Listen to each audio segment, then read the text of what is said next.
We're good to go. Good morning, everybody.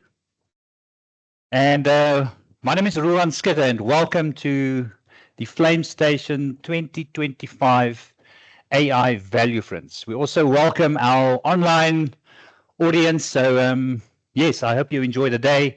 I look forward to some interesting discussions on how we should get value from artificial intelligence. Just a few logistics. Tea and coffee on the side over here. Lunch will also be served over there. And we have some exhibitors. So please visit them during the breaks and also during lunchtime. We've got Melio AI over there, Photon Data, Mo Data Africa, South Africa, Altron, and Lark AI. So we gather today here at Flame Station, a place built for sparks of innovation. I can't think of a better setting to talk about AI and value. Let me tell you a quick little story. So when the telescope was first invented,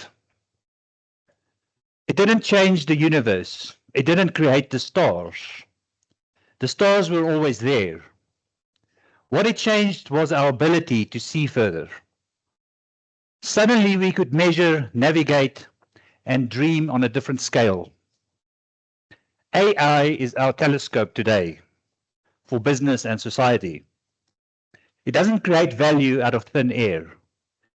We have to make sure we look where we want to look.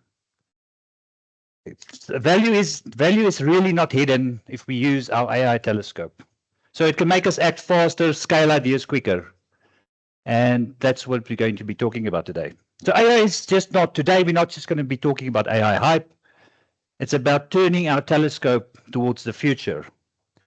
We'll hear from pioneers who are not just talking about AI, but showing how it unlocks real value in personalization, data-driven decision-making, and shaping economics of our industry. So as we dive in, I encourage you to keep looking. What value is waiting for you to be uncovered with artificial intelligence? And how will you act on it? I'm going to introduce, welcome to the stage, Oscar Stark. He's the co-founder of Flame Station, also chief specialist, strategic architect with Standard Bank Insurance and Asset Management. Oscar, I welcome you to the stage.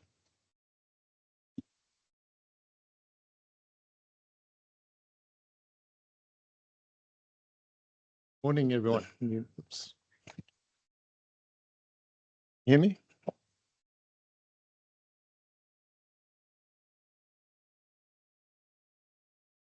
There we are. Thanks.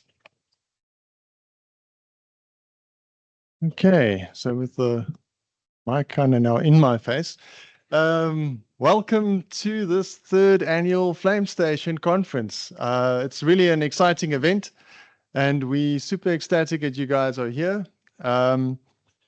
But what is Flame Station, perhaps, for those who have not actually had the privilege of joining us in the past? Flame Station was actually set up as an innovation impact center. It's geared to work with startups from concept to commercialization and beyond. And in that context, we recognize that technology actually plays a significant role when it comes to building new businesses. More so today, artificial intelligence is starting to actually become a bit of a differentiator, allowing startups the ability to build competencies that actually allow them to compete with well-established businesses. But if you kind of look at artificial intelligence and the exponential reality of what it represents, it to some extent also tells a similar story to how this conference has actually grown year on year. 3 years ago, we had our first annual conference, and the focus was artificial intelligence. But back then, we knew we didn't know a lot. So we thought the most prudent way of kind of approaching it is learn to drive before we get in the car to actually drive. And the focus was on how do we actually use artificial intelligence responsibly? We were fortunate enough to make connections with people like Professor Marcus Krieps, who's in the European context, a well-known artificial intelligence expert, and who's actually had a significant steer in helping the United Nations around some of the regulatory publications for artificial intelligence and the use of that in a responsible context. And today we once again have him as actually one of our panelists. And the story of how the conference has come about talks to how like-minded people started resonating around the topic, asking questions and engaging. And it's allowed us to actually then grow the platform. Last year, the conference focused on, so what do you actually do with artificial intelligence? Looking at examples in different industries in the application of that. And if you appreciate that we are here today talking about the value of AI, in a very short cycle of 36 months, we've gone from not actually knowing what we're talking about to starting to look at extracting value. That undertone of exponential growth is a reality that we're actually dealing with today in many forms and shapes. But it's the same reality that's actually opening up an opportunity for us here today to actually have a bit of a conversation.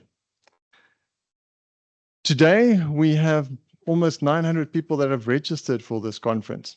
And it just kind of talks to the rapid interest in the topic. And so as we engage today, we invite you to use the platform and ask the questions that might have been perplexing you. We're fortunate enough to have a great lineup of speakers, people who are willing to share their insight and experience around getting value out of artificial intelligence. And so in that context, especially the audience that are sitting here, please feel free to reach out and ask the questions as we go through the Q&A sessions. The format of our conference has traditionally been digital. We've tried to make this as accessible as possible. And, you know, the first year we had people dialing in from Sweden. So I think we succeeded in ensuring that the digital format kind of goes quite far. This is the first year that we've added a bit of a physical side to it. And we've got some attendees in the room and clearly a lot of people online. And so this phygital undertone that we're now starting to pivot into for conference format to FlameStation represents both the physical and digital as an unconstrained reality in terms of where people can get together and actually collaborate, partner, and create value. So who knows? Today's discussions might just spark some opportunity, but practically we're looking forward to seeing what golden nuggets can be uncovered through the great minds that are actually participating in this conference. While I have the stage, I also just want to do a few thank yous. Firstly, thank you to the FlameStation team. Lesedi, Monica, Ruan, Inga, Dushanka, you guys are superstars. Also want to thank our speakers who are kindly volunteering their time to be here today. And then last but definitely not least, thank you very much to everyone who's registered for this conference. This growing community creates a lot of value, not for us per se as just FlameStation, but connecting people who are like-minded, exploring opportunities where they can kind of create value. If you're here to learn, use it. If you're here to kind of solve for, use it. But today is, at the end of the day, the opportunity that is in your hands to make the most of. With that in mind, I do want to actually invite you then to sit back, relax, and engage. Thanks.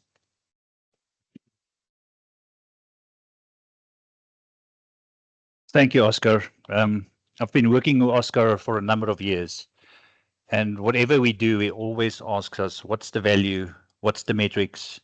So, yeah, he's always looking to extract value in metrics. Thank you, Oscar. I'm going to now ask you guys to please welcome Benjamin on stage. Benjamin is the Executive Head of Architecture, Innovation, and Platforms for Standard Bank Insurance and Asset Management. Please welcome Benjamin to the stage.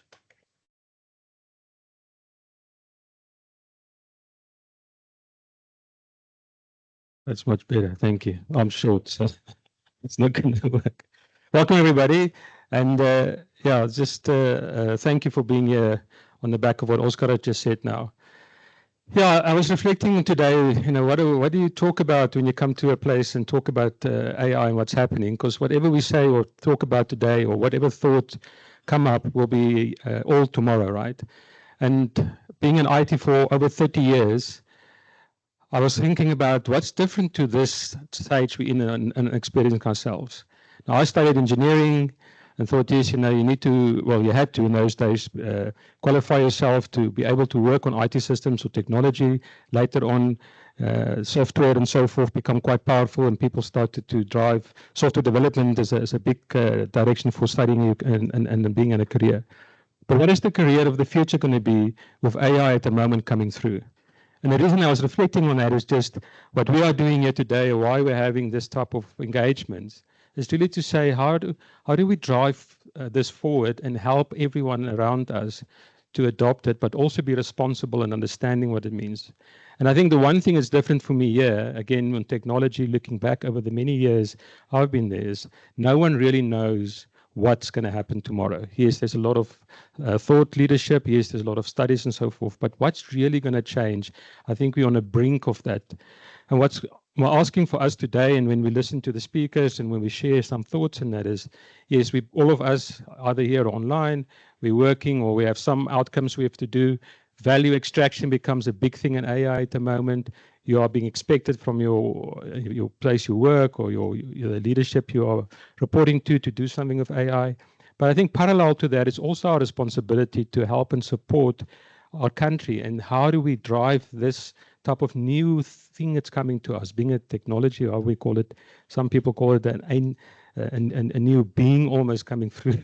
There's many researchers. How do we help that to be responsible for growing the country in the same time in the space we work? I think the challenge right now for us, and looking at some of the research papers coming out again recently, and unfortunately I say you read something and then tomorrow it's already yesterday's news, is there's two camps for me right now. There's the camp that, yes, AI is going to do a lot of good for us, organizations looking at for productivity enhancements, you're looking for new innovative ideas, and then there's the camp that say, well, it's maybe too early, there's a bubble that's going to burst. I've seen a MIT research paper the other day that say companies is thinking they're over-investing in it. So you have the two balances currently happening. And again, I think today with us here in the thought leadership and conversations is how do you then help steer that for your organization? I saw a presentation from Gartner the other day as well. Because one of the big things around AI is the whole impact it's going to have on the workforce and productivity. Is it going to take your job or not? And what I found interesting about their presentation around the workforce is they don't necessarily currently say it's going to take jobs. So yes, we are aware that might happen, and certain areas is probably starting to happen already. But they've actually taken the pyramid, which is the typical design of an organization, CEO at the top, and then the worker base below. And they said it's going to change into a diamond. And what they're meaning by the diamond process is that AI might, yes, replace certain roles in an organization, but over time, people that actually embrace AI would be able to do other things in the organization, and the shape will change. So many of these out there, many research, many things are being said at the moment, but I think key for us would be let's keep on being questioning what's happening. Let's keep understand what's going on out there, and work together as a community. Appreciate fully that we also have competitive advantages we're looking as organizations, and that's good, and that should be like that. Here at Insurance and Asset Management, one of the business units of Standard Bank, we definitely look at AI, how it can help us to be competitive advantage, and that's all good. You need to drive that. But like parallel, let's drive this and help our country to become a better place using AI. And with that, if you haven't seen it, but there's a podcast, I'll recommend you have a look if you have time. It's called The Diary of the CEO. And he actually speaks to ex-Google employee that used to run Google X. And it's really interesting if you listen to him, how he looks at AI. And what I found powerful about someone like himself that have set up new environments for Google over the years, so have done all of these like new things, is he puts a balanced view on the future in AI. And one thing I found interesting is definitely not going to be Terminator, as his opinion. That's movies and that's Hollywood. But he does put two worlds where there's going to be a challenge or there's going to be some great outcome for us. And the great outcome piece is actually how do we embrace and drive it. So again, we're all here together today. Let's have conversations, let's share, and let's continue this journey of AI, and let's continue supporting the Flame Station through your community and involvement. And as Oscar's pointed out, we're also using this space to create new outcomes, innovative ideas. Feel free to speak to us afterwards as well, and have a good day. Thank you.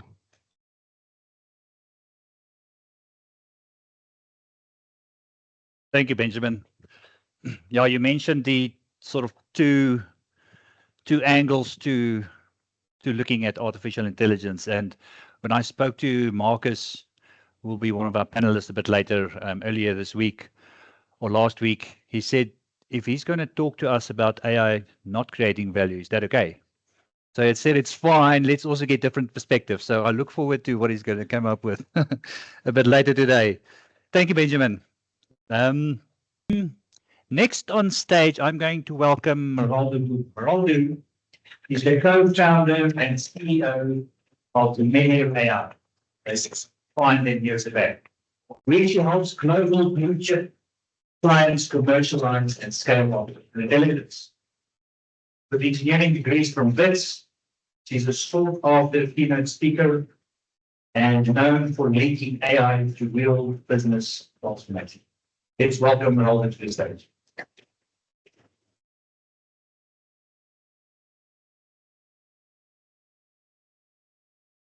Everyone. Our team developed and deployed many more than 10 AI solutions in the past 2 years, and some flourish into flagship products of our clients, and some silently disappeared, big bang disappeared in some of our client space. And after observing the successes and failures, I have identified one important insight. I'm also a self-proclaimed contrarian, so I hope I don't get under everybody's skin too much today. But the one insight today that I've found is that POCs used to make a lot of sense before, but they are one of the biggest reasons why AI projects stall in 2025. And hopefully in the next 30 minutes, I'll convince you why and what we can do better instead.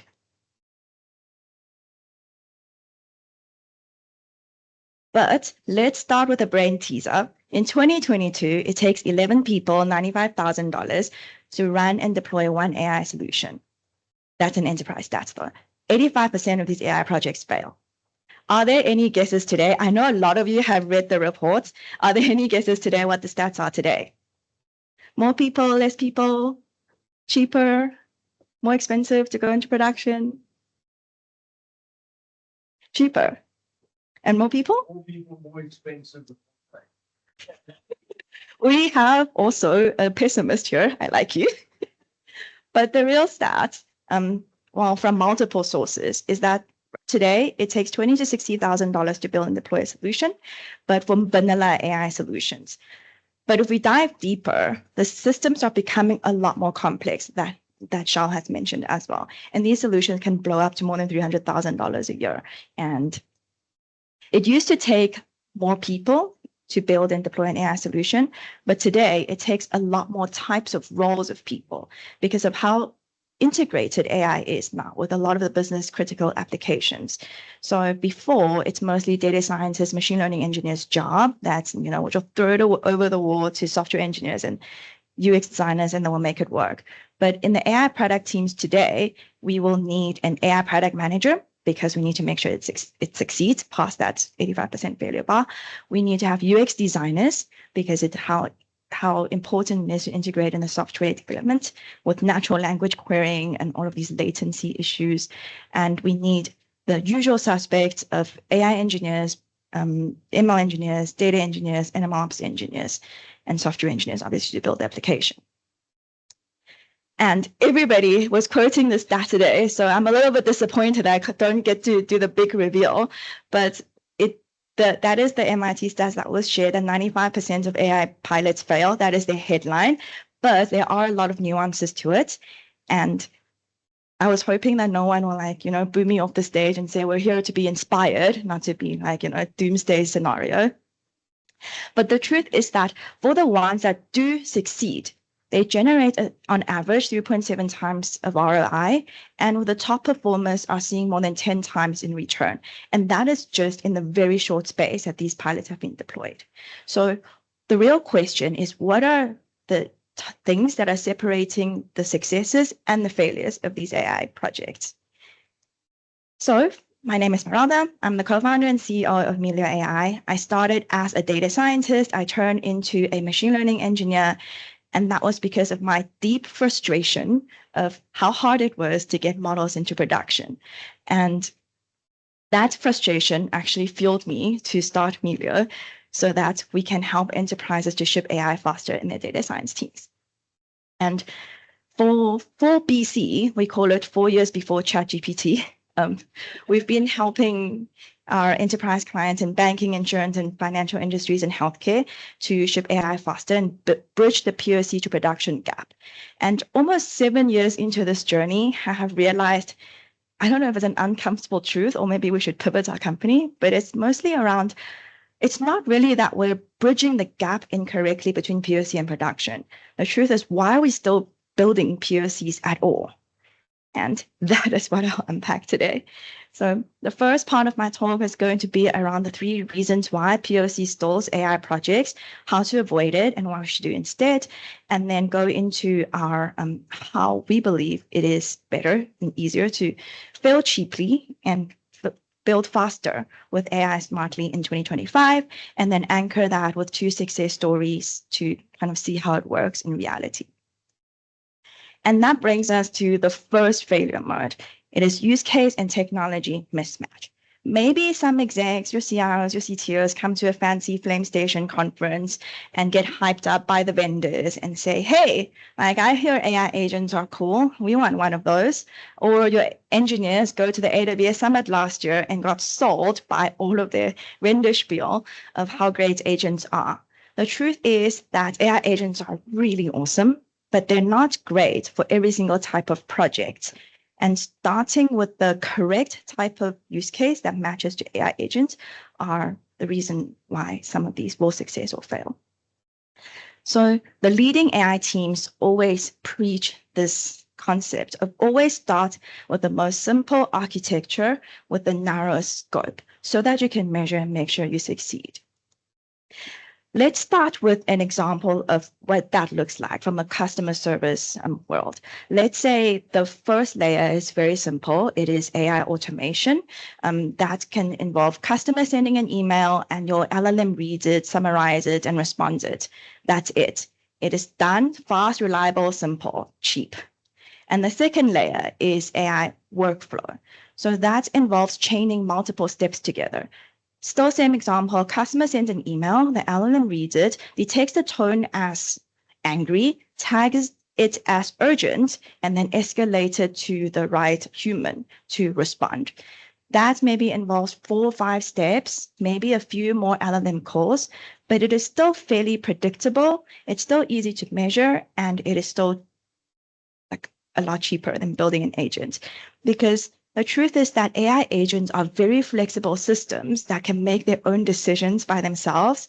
So when a customer sends a support email, it can decide to respond, it can decide to escalate, it can decide to check the refund policy and issue refunds. We have seen some of those AI fails incorrectly. And it can also just spew nonsense that are really difficult to detect in the real world, or maybe not detect, difficult to prevent in the real world, because agents live in such a broad problem space.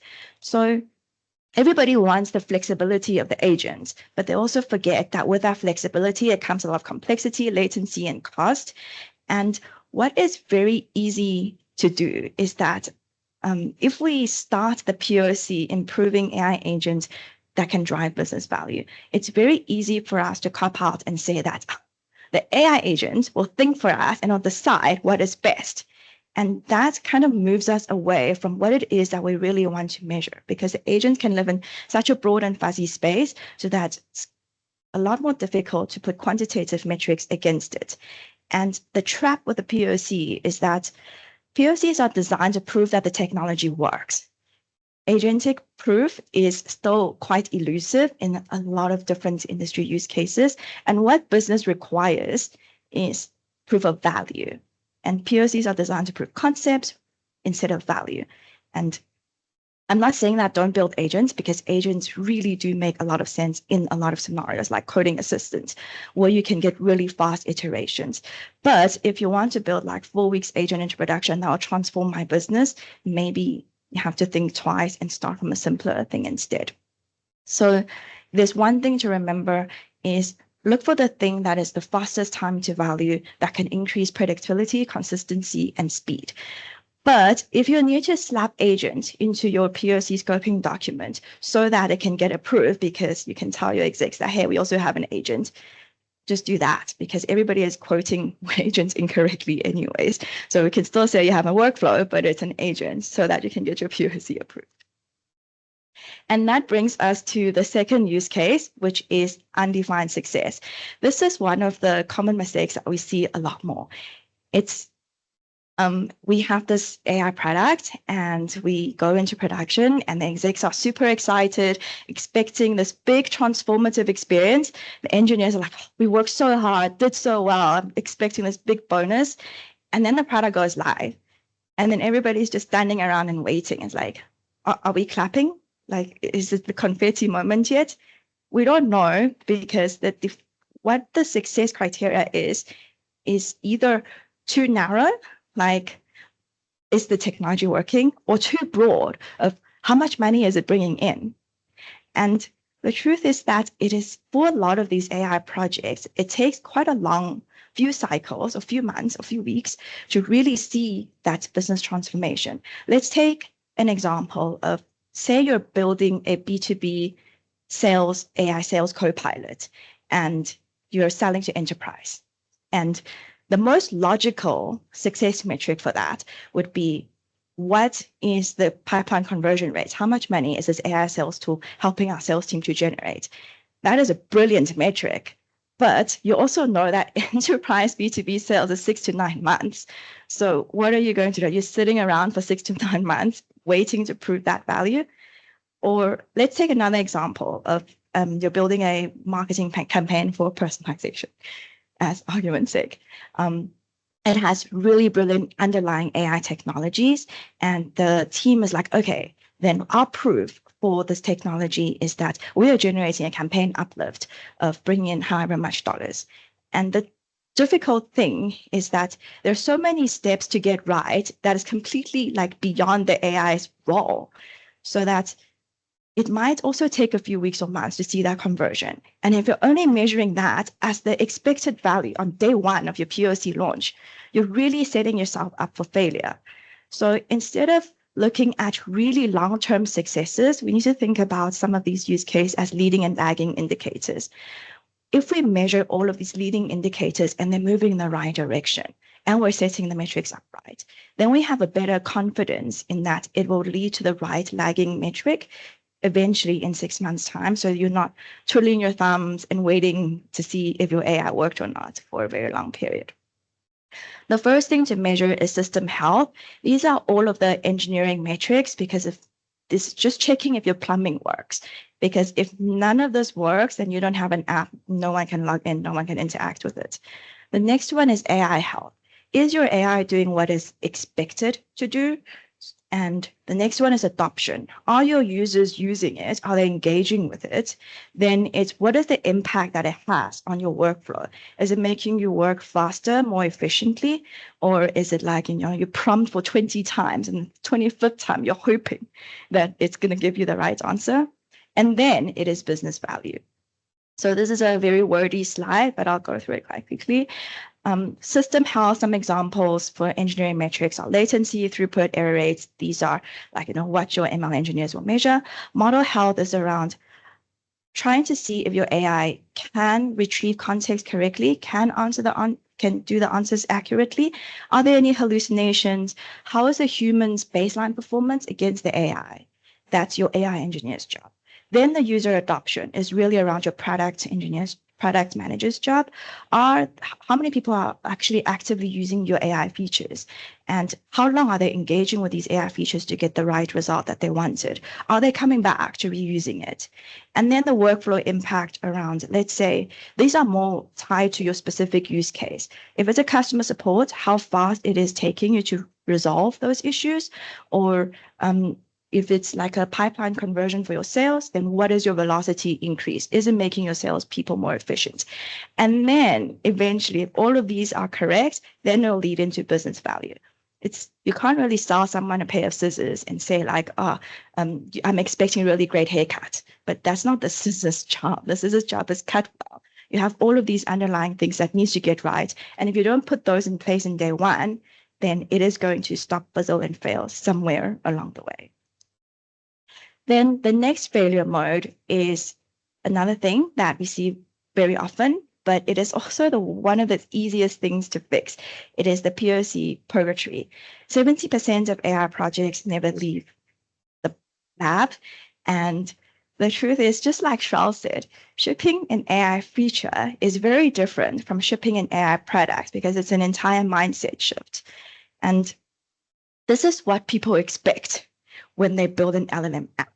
It is, I maybe come up with some prompt, maybe I even fine-tune some model, and then I put it in front of a chatbot, and then it's done. But what I really have to do is you need to make sure that you're logging, collecting data, you're managing your retries, you're updating your usage dashboard, you're like building UIs to test for your non-technical users, are this AI doing things correctly, labeling your data, versioning your prompt, integrating with upstreams and downstream systems, even checking how much it costs, are your costs running away, and package all of these things as APIs, authentication, authorization for the users. I can go on. And what you really, really want to do for your AI projects is such a small portion, but everybody is expecting once a POC is done, we're going into production. But what about all of these? You build POCs in 6 weeks, and then you're expecting to go into production for 12 months. And that is when everybody gets so frustrated. Why is it taking so long? So I forgot to do the animation, but my punchline is this. The truth is, let's not build POCs and let's build MVPs instead. The POCs are designed to prove this technology works. In the enterprise scenario, we know that we're not really living in the bleeding edge of technology because we need to be safe, right? As a very regulated industry. So a lot of these other companies, startups, big tech companies have already proved that the technology works. But what we need to do instead is rather looking at how do we use these technologies embedded into our business workflow that can deliver value. So it's really a mindset shift around, instead of building fragile demos, no integration and no path to production, not speaking to your users, rather shift your lens to say, let's invest a little bit more effort and time from our team. Let's get real user input of how they want to engage with the system. Do they really want to use a chat interface, or do they just want one click button? The backend can still stay the same, but the experience is so different. How do we measure adoption and create a clear path to production? So that is the spiel. And next, I want to move on to how do we then build this AI smartly in 2025? So over the past couple of years, we've built a lot of AI MVPs, and we've come up with this 4-part plan that we think are quite solid. And obviously the timeline will shrink or change depending on how complex it is. But from at least our experience, a lot of teams don't plan what they need to build correctly in the beginning, so that they scramble and miss steps in the middle and the end, and it really explodes the timeline. So it doesn't have to stick to the same timeline, but you always have to have these 4 steps. The first one is to discover. Always create a very clear definition of what your success criteria is, from your technical metrics all the way to your business metrics. Then really look into your user experience. Who is using the app? It could be your internal users or your external users. How do we engage with them? How do we create feedback? And how do we gather input so that we know we're building the correct things and fail cheaply? Then identify integration points and handoff points. Where is the human stepping in? Most of the enterprise scenarios, for GenAI at least, there's always a human in the loop component. Where do we want that? And how do we make sure that these people know that that is their job? Then it's a lot of data mangling, cleaning, all of that stuff. And one big part is come up with a list of assumptions and confirm all of these assumptions with your subject matter experts. Your data scientists and AI engineers are not your product specialist. They don't know the intricacies of these financial details. You really need to work very closely between tech and business so that we know we're building the correct things. Then the next step that we do is always to create the end-to-end roadmap. So build the first simple thing and then iterate from that. And one thing that is very undervalued is to create an evaluation framework. So what we do is we collect at least 100, let's start with 100 of test cases of where are the likely scenarios that the Gen AI systems will hit, and then find the ones that the AI can absolutely not fail, so that when we iterate and improve, we always have regression tests and know that we're building things, moving things in the correct direction. And then always start with the simplest architecture. Asynchronous workflow is a lot easier to debug rather than complex AI agents. Then we iterate and optimize with the subject matter experts. At this stage, hopefully there's some kind of like demo environment where they can engage with the system. Is it going too fast? Is it going too slow? Are the response in the right format? And from there, we can then optimize and improve these underlying backend systems of how the AI should respond. And do we need to speed it up, or do we need to, hit that 95% threshold, or is 70% already good enough that is really helping with their use cases? And then also set up monitoring and observability so that when the system goes live, your engineers can go to bed at night and not have anxiety and panic attacks at 3 a.m. And then also do cost estimations of what is the likely cost of these cloud and LLM consumptions, so that you're also tracking that and make sure that it's not going to blow up skyrocket. Then for the last 2 weeks is to integrate. So tidy up the integrations with the up and downstream systems so that it works seamlessly across the stack. And then set up the operating handbooks for all of the teams involved of how to handle failures. When there is a thing that goes wrong, everything goes wrong all the time, but they can also go wrong gracefully. And how do we make sure that happens? Then we also create a red team system where we have either it's kind of like a chaos monkey type of thing, where we try and break our own system and see what are the vulnerabilities and what are the things that we have to patch and fix. And then lastly is to train the users. There are always going to be people engaging with your system. Are there documentations? Are there like simple Loom videos that they can follow? And to make sure that your users trust the system so that they will use it, so that you can generate value. It's pointless going through all of this exercise and no one wants to use it at the end. So remember that 20,000 to 60,000 range, that's about what, 400,000 Rand to R1,000,000. If you go through this process, let's say with 3 senior engineers over 3 months, using the Office Lens salary benchmark, it's going to cost around 700,000 Rand. And that is slap bam in the middle of $40,000 range. So that is if you built it internally with your own team, with senior engineers. And that is the investment almost that you should think about on building AI MVPs. So let's say you build an MVP and it's so great, it's generating business value. And we all know what happens after. It's everybody gets more excited, you're going to get more demand, more use case, and then you're going to hire more people, and then you're going to build more MVPs, and all of a sudden, you are diminishing in return because there's no standardization, there's no collaboration tools, there's no reusability. There's have lots of people, lots of teams babysitting your AI MVPs. And instead, what the winning teams do today in 2025 is to create reusable components and solutions. And that's really the platform mindset that has been in the ML engineering world for quite a long time.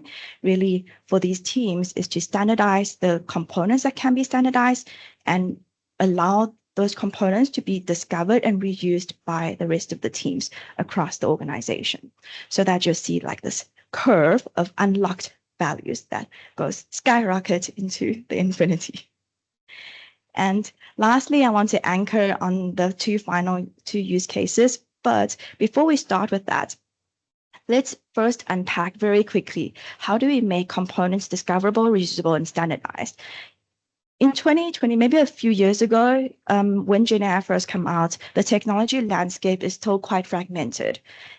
Today now still is still quite fragmented, but we are seeing quite a few clearer patterns and blueprints of what most AI apps will have. And these form the core technical layers of what you need to include and think about in your AI stack. These are model hubs, so you're not tied into one LLM providers. These are RAG pipelines, so you can have like vector databases, evaluation frameworks, guardrails, how to do your prompt versions. Those are standardized technical components that almost all AI apps will use. Then, by piecing together these components without business logic, try and make it as generic as possible into multiple steps, those can become reusable workflows. For example, getting in a PDF, extracting the output into a structured format. That is no business logic, but almost like many use cases will use that. Or summarization of a very long document in both text and image, or generation of these documents. These are quite reusable workflows. And the power is that if you add the business logic on top of it, it can become insurance claim tools. It can become HR talent assistant. You can become audit co-pilot.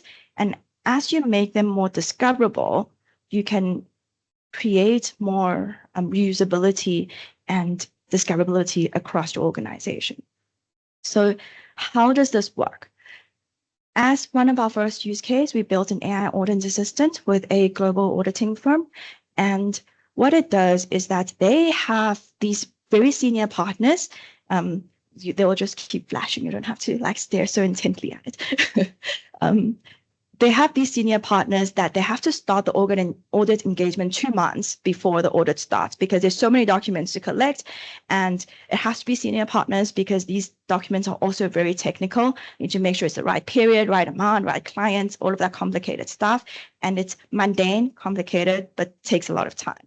So what we did with them is that we first create a workflow that can auto-validate these audit documents in these financial sense. So trial balances, payroll reports, annual financial statements, all of that, including the human in the loop approvals. So it's really just a document verification workflow. Then create a secure client portal for tracking and allowing the clients to upload these documents by themselves rather than emailing 5 different versions of it. And the clients can instantly know if what they uploaded as trial balance is indeed trial balance that will be accepted by the reviewer. So they don't have to chase over emails. There's no like 5 minutes here, 5 minutes there, just to review the process. And then if all of the documents are verified correctly, then we can generate the engagement contracts and all of that to fasten the conversion rate, because it's the worst that everything goes well, but then at the end, it's like, I don't know, some commercial dispute that it's too expensive or what. So you can generate these engagement letters very quickly, straight after the process, and also signed. All of this is launched in 8 weeks because of the availability of the reusable components. And the ROI is that they used to spend 400,000 Rand a month for billable hours for these senior partners just in one Joburg office. And with an 8,000 Rand subscription, they can remove all of that really boring, tedious work. Another example using almost the same reusable workflow is in the healthcare space, another quite regulated industry. This is a team with a very small team, but a very big product vision. They have very clear idea of how they want their users to engage with the AI assistant. So they want something that's chat-based. This is almost their testing backend that is going to integrate with their like mobile app. But this is the testing backend so that their science officer can validate the AI's response. These are all rooted in mental and hormonal clinical health data. And what is also quite different is that they allow their users to upload blood test results from their lab partners from Epicenter, and the AI can read the lab results and engage with the users with their real health issues in real time, get very personalized insights. And all of this comes in API plug and play with all privacy first design. So you don't have to worry about hallucination, security, data, worries, all of that. It comes out of the box. And instead of hiring 1, 2, 3 engineers, they can access this with a subscription around 5,000 Rand. So my final conclusion is stop building POCs. Instead, let's build MVPs with reusable scales to reusable blocks to scale value. And hopefully, maybe you can raise your hands on, are you going to be building MVPs or POCs? And I can see how successful I am at this talk. Thank you so much. And if you can spare 2 minutes of your time, have a very short survey. It's really just for my feedback as a speaker to continuously improve my talk and if any of these insights are useful to you. Thank you. Thank you. Just thinking when you were talking about that graph you had about how much other effort is involved and the AI components that small. Should we still be talking about AI projects, or should we be talking about projects that create value with an AI component? Just wanted to understand your perspective on it. I definitely agree because I feel like every product will become partially with AI features. And the difference is around building AI native products.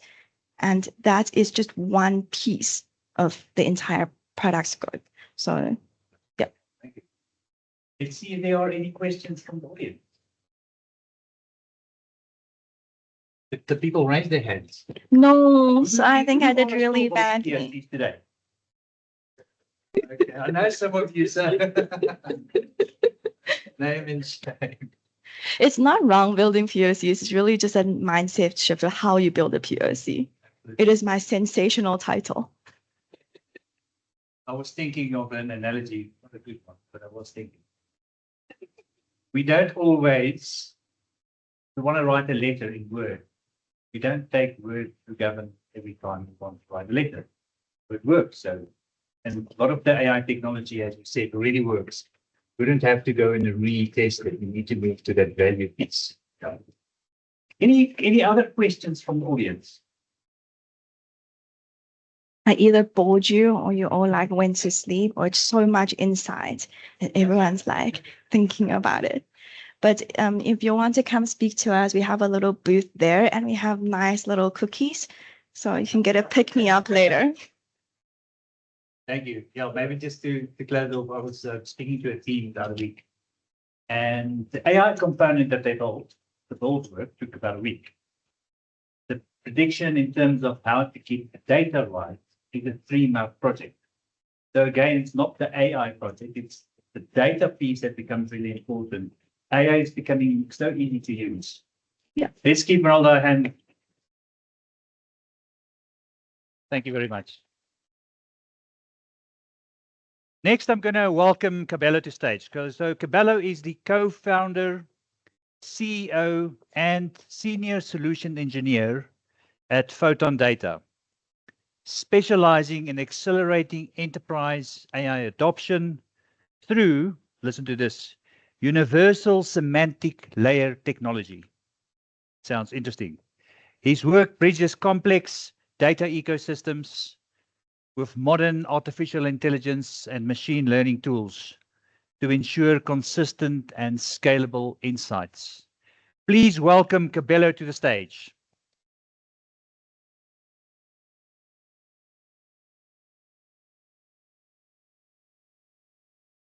Hello, everybody.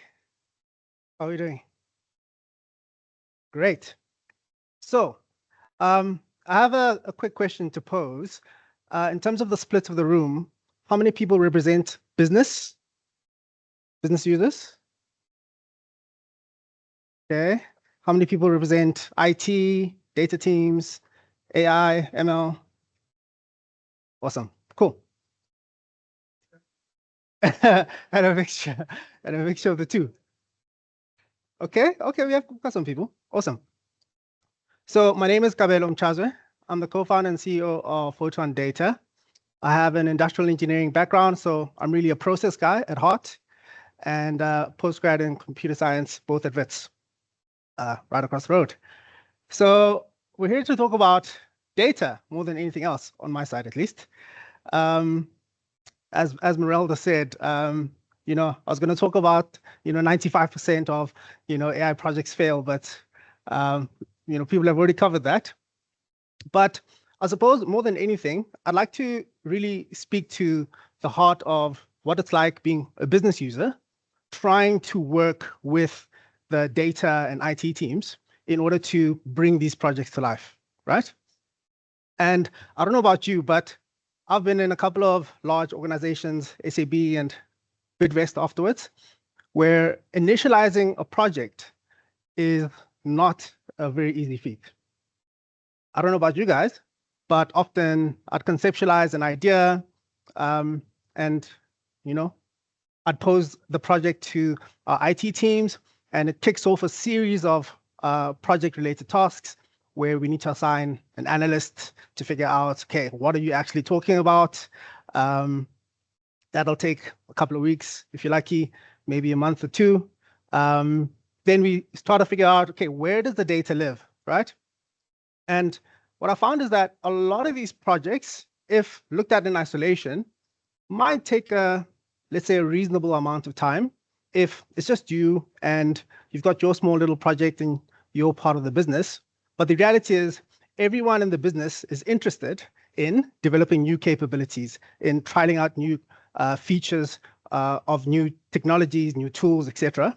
And so you're more than likely jumping onto the end of a very long queue of projects, right? I don't know about you guys, but have you ever been in that situation as a business user and you're told, okay, this sounds great. We'd like to do it. We'd like to help you out. How long is it going to take? 6 months, maybe. Okay. Is that 6 months until project completion?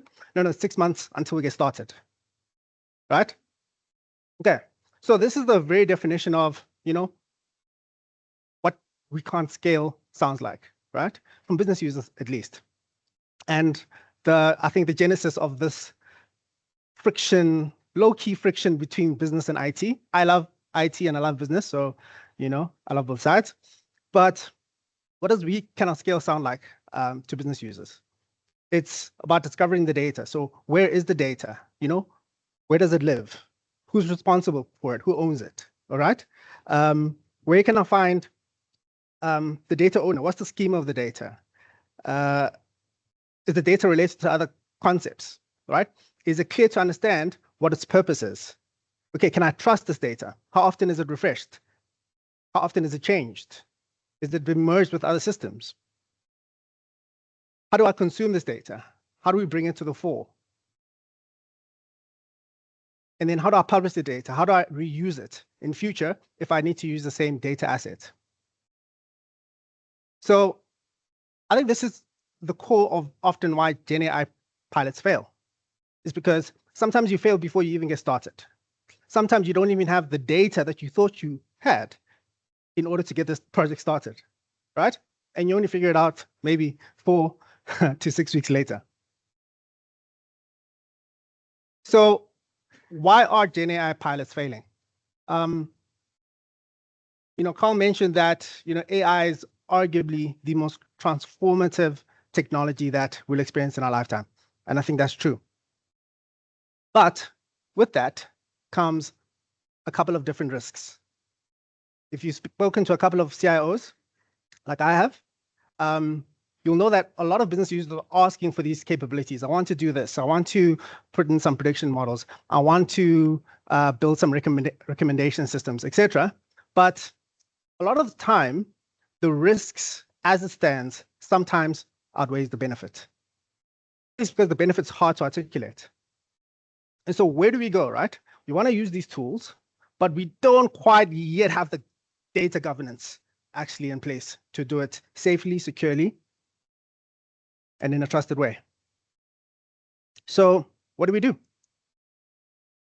I'd argue that we need to start firstly with the data, right? Understanding what do we actually have? What does the landscape look like as far as our data infrastructure, right? Now, business users can't do this intuitively because they don't have access to the data, where it lives, etc. And on the IT side, they're inundated with requests for doing very many different things. And so what I would propose, and this is our approach at Photon Data, is we think that data products become the core unit of work in this AI future, right? Typically, you start with data in its raw form, in whatever source system, and then you start to clean it and figure out, okay, how do I package this so that I can deliver on this end state, right? As envisioned in the project scope. But I'm sure, like you, some 10 years ago when the cloud adoption trend was at full tilt, we were convinced about a very simple sounding concept, right? That we want to have all the data in one place.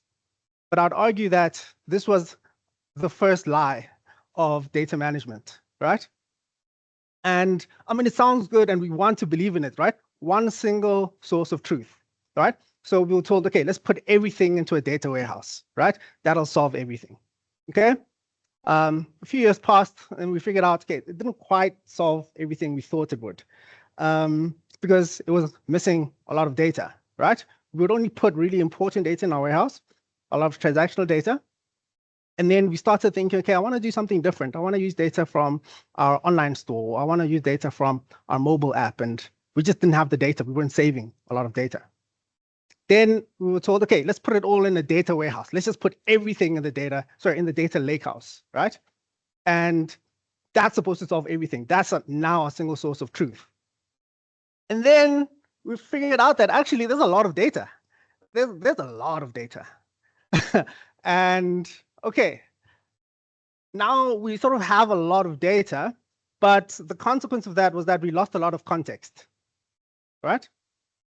And then some new approaches came about.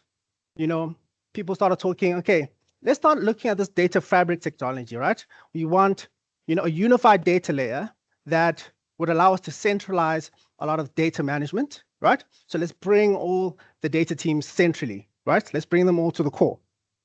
And then that should help us at least wrangle a lot of this data and all of this missing context. But I think what emerged was that when data teams left their domains, they also lost touch with the context of the data. And that was the first problem. And then a new approach came about around, okay, what about if we look at this data landscape in a mesh-centered way, right? That is decentralized at heart, still a unified data layer, but we would push our data teams closer to where the data is being used, where the subject matter experts would work alongside the data teams so that these projects could become more efficient in how they're actually operationalized. And I think the solution is actually a combination of both. You want to have the centralized approach so that you can consolidate all your definitions, all your business logic in a way that will apply throughout the entire business. But at the same time, you still want to be nimble and allow the business to define how they view the data, because there isn't a single definition of what a customer means across a very large enterprise, what revenue means, etc. So data products, I believe, are a way of encapsulating these two ideas, right? You want to be able to look at your data sources and to bring it together in such a way that you can treat it as code effectively, right? You make it reusable. Ideally, you want to be able to consume it as a single API endpoint, really, right? If you have a new concept and you want to bring two relatively different concepts together, right? What is in a retail environment, what does a customer mean? If your customer shops online versus the customer shops in the retail store, right? You want to bring these two concepts together, but you don't necessarily want to, change anything about the source system, right? So if you can build a data product that is the combination of these two concepts and encompasses all of the attributes of those two ideas and make it reusable and accessible, you've got something that approximates what a data product is, right? And in short, the data product is the data, a combination of the data, the metadata, governance, access, ownership, and how you define business value, right? So not very different from how we actually build products, right?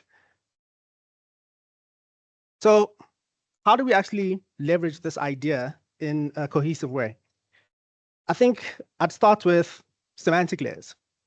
And as was stated previously, at Photon Data, we've built a universal semantic layer. What this means, and just to get started, who knows what a semantic layer is? 1, 2, 3, 4, so. Okay. So really, the Wikipedia definition of this is pretty straightforward. It's a business representation of corporate data that encompasses a couple of different attributes, right? The data is accessible autonomously, and we use common business terms like customer, revenue, gross profit. So it's business-friendly terms that business users can understand, right?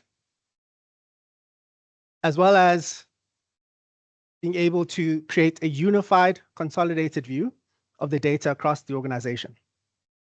So kind of makes sense, but also a bit abstract. So what does it mean in a tangible sense? So a semantic layer fundamentally is a representation of your data in a way that it can be consumed for downstream systems, really, right? You connect your source systems. That could be your data warehouse, your lakehouse, your streaming service, a data marketplace, or any source system. And you bring it into this consolidated data layer without copying, first and foremost, right? So it's a virtualized environment. And it brings together a couple of interesting concepts. You want to have a data catalog that helps you define all of the ways in which you use your data. What does it mean? What does customer mean in this context? What does it mean in that context? Okay, how do we calculate revenue here, right? All your calculations, all your metrics, right? All the things that help you understand what this data is about.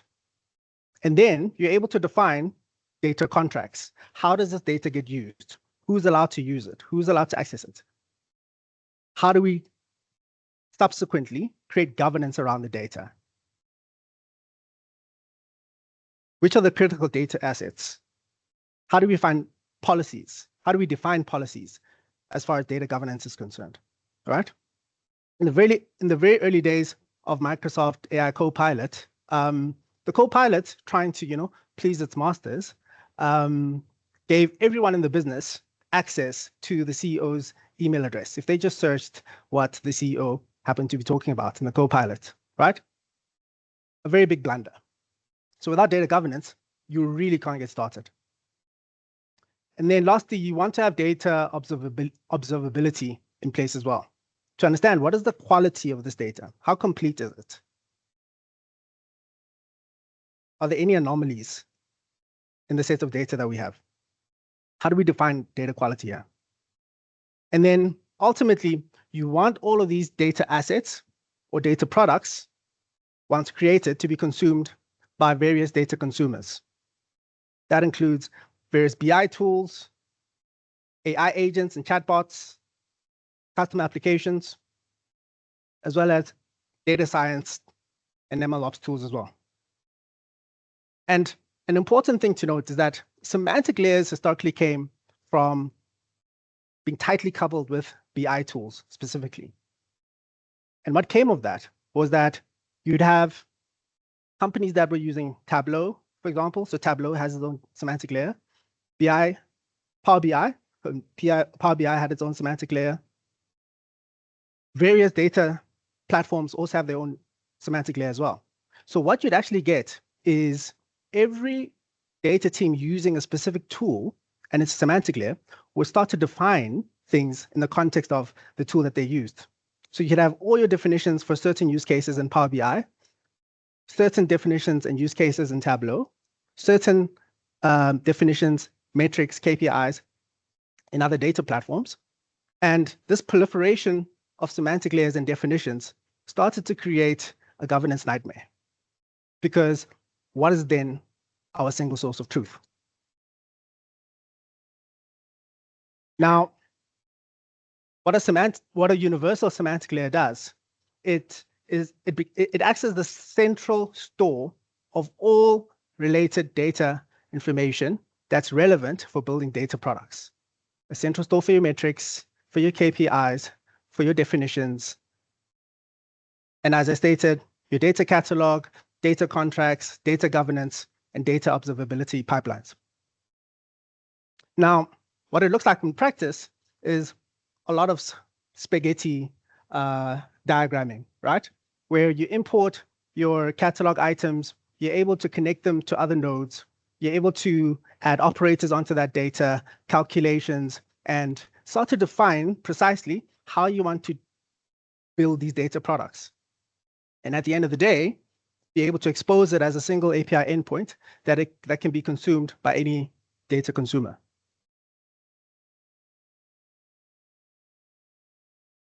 And that might look somewhat different in Tableau.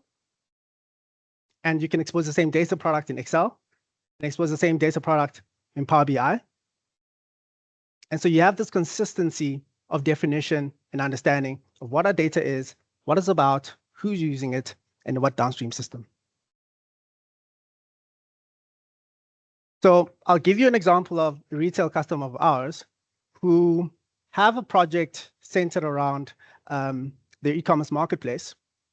And specifically, they want to operationalize a new capability. So I can't use actual real data for this, but I'll make an example around a consumer credit product. But the challenge is when you start thinking about, who the consumer is, consumer data actually lives in these 18 different systems, actual consumer data, right?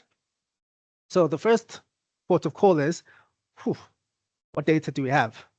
Okay, where's the relevant data, right? How complete is it? And so on and so on and so on. And so not a trivial exercise by any stretch of the imagination. So we'll look at this use case around creating a promote store credit data product, right? That will power an experience that will allow this retailer to provide credit for their consumers to use in-store, whether they're buying in retail or online or on their mobile app. So the marketing team originated this idea. They want to sell high-value store credit. It's driven by a recommendation engine in order to determine which consumers actually this will be tailored towards. And it will allow them to spend more time engaging relevant consumers for this specific product, as opposed to sending, blast emails to the entire customer base. And hence converting into tangible customers for this specific product. The next step is to define service level objectives for this data product, right? A couple of different things that you want to figure out. How often is this data used? How many people need to use it? How complete is it? How often is it updated, etc.? When does it need to be updated? How accurate does the data need to be? And how fresh does the data need to be? A simple exercise for an analyst to actually get started with this, even before we start looking at how we actually leverage the data. And then in terms of leveraging this data product in a semantic layer context, you start with your source systems. You figure out what data do we have in these systems if you want to build this data product, okay? The first thing to do naturally is to build a data product for the data exposed by your source system. This is useful because then you can use this as a reusable component for building other data products. You also want to then build a data product for customer repayment information. This might include 2 or 3 different systems: your retail POS system, your online POS system, and others, and create a data product out of that. And then combine these 2 data products in a fit-for-purpose way to give you enhanced customer repayment status. And then finally, be able to define how you want this promote store credit data product to consume all of the attributes that you've defined in a way that you've configured, as I showed you in the previous slide. And then interestingly, you're now able to use this as a single data endpoint that takes into account all the data attributes you've defined in each of the data products that you've built to date, and expose that for your downstream transactional systems, your reporting tools, as well as custom applications, if you want to build a solution for users to actually log into a platform in order to leverage this tool. So in a nutshell, when talking about AI and all the wonderful things it can do, I think you really have only three options as far as leverage. If we're talking compute, unless you have $1 billion plus, and $1 billion is on a very small scale of things, you're not really able to do much as far as being able to create a competitive advantage. On the talent side of things,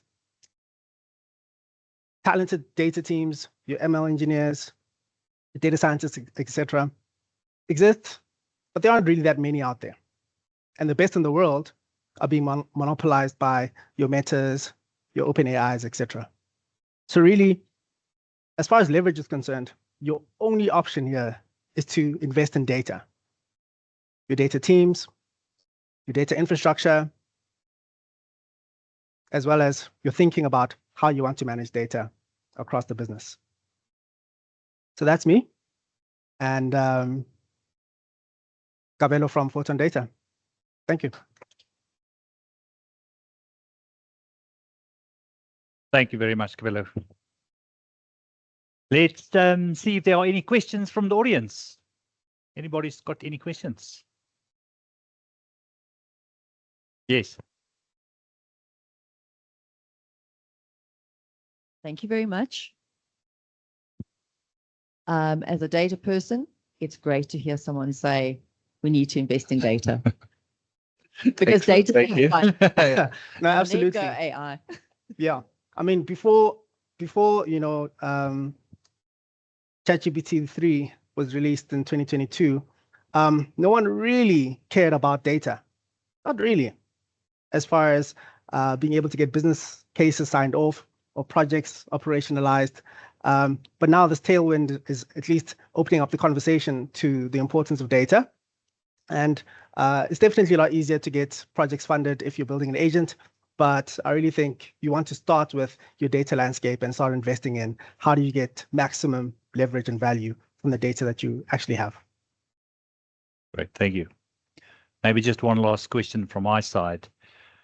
Got a question there as well. Oh, we've got another question there. Go for it. Yeah, thanks. I wanted to know, how do you overcome data integrity issues when AI gets wrong, if it ever happens, and have you experienced a similar scenario before? Just repeat the question. How do you overcome data integrity issues, especially if AI gets it wrong, if it ever happens? Oh, okay. Yeah. I think we'd probably stay here for an hour plus. But I think you should assume by default you're going to have data integrity issues, right? On the very basis that AI systems in particular are largely probabilistic as opposed to deterministic. So you have to have a human in the loop feedback that allows you to course correct where necessary, right? And this assumes that the data an agent used, for argument's sake, was actually correct to begin with, right? You can go sideways with the data that's already correct. So you need to have a lot of investment to make sure that what you're feeding these tools actually starts off being accurately represented. And then from a context engineering perspective, how do you build in mechanisms, feedback loops, evaluations that determine whether or not the output you're getting is close to what you're looking for as far as outcome? Because if you don't know what sort of outcome you're looking for, you can't gauge whether or not you're having data integrity issues to begin with. Thank you.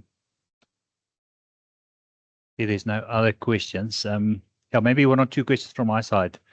Synthetic data, there's people talking about us being able to use synthetic data in the future. What's your view or position on synthetic data? I think synthetic data definitely has its uses as far as model training is concerned, right? So if you're looking to build a small, nimble model within an enterprise, for example, okay, maybe small is a bit, yeah, small is maybe not the case with the JP Morgan, where they've got hundreds of petabytes of data.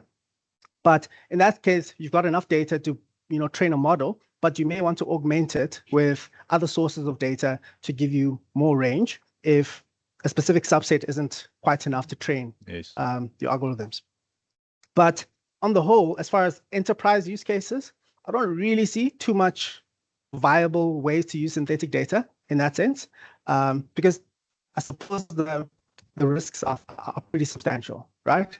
Ideally, you want to use real enterprise data, which is the one thing actually that is pretty difficult to do as far as orchestrating it in order for it to be used. I think you'd have to figure that out after the fact to say, okay, based on what we have and how we've been able to use it in some project, our outputs aren't really what we're looking for. We might need more data, and maybe synthetic is the way to do it. Or arguably, you might be able to generate new data if you're trying to, operationalize some new capability. So it's really a give and take. It depends. Awesome. Yeah. Thank you very much. Let's give Cabela a round of applause. Yeah, I would just like to build on one topic there, talking about human in the loop. Something that's developing at this moment is also a large language model in the loop. So sometimes you can use the LLM to check what the other LLM is doing. Large language models in the loop. Okay, we're going to take a quick tea break. If you could please be seated at 11:15. And yeah, please visit our exhibitors, Melio AI, Photon Data, Mo Data South Africa, Altron, and Lark AI. Thank you.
Hello?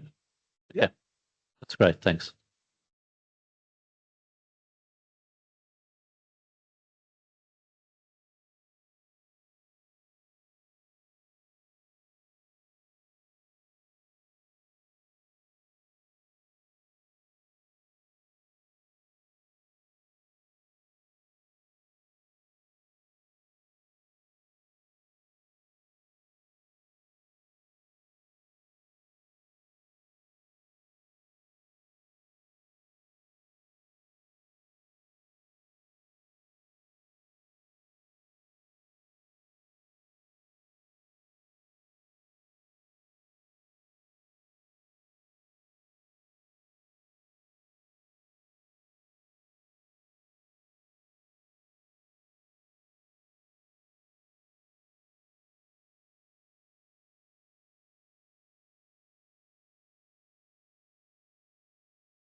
Mobile data, movable data.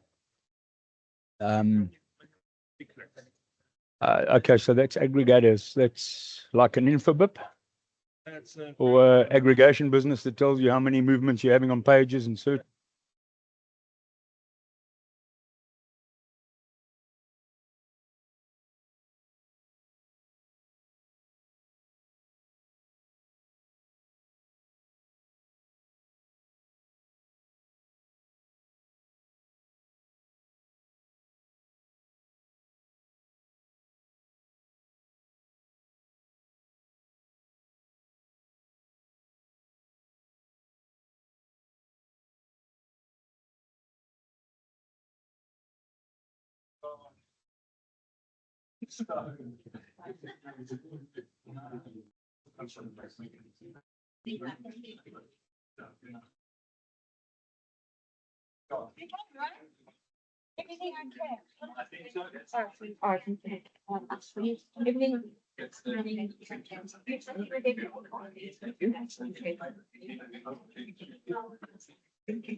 Welcome back, everybody.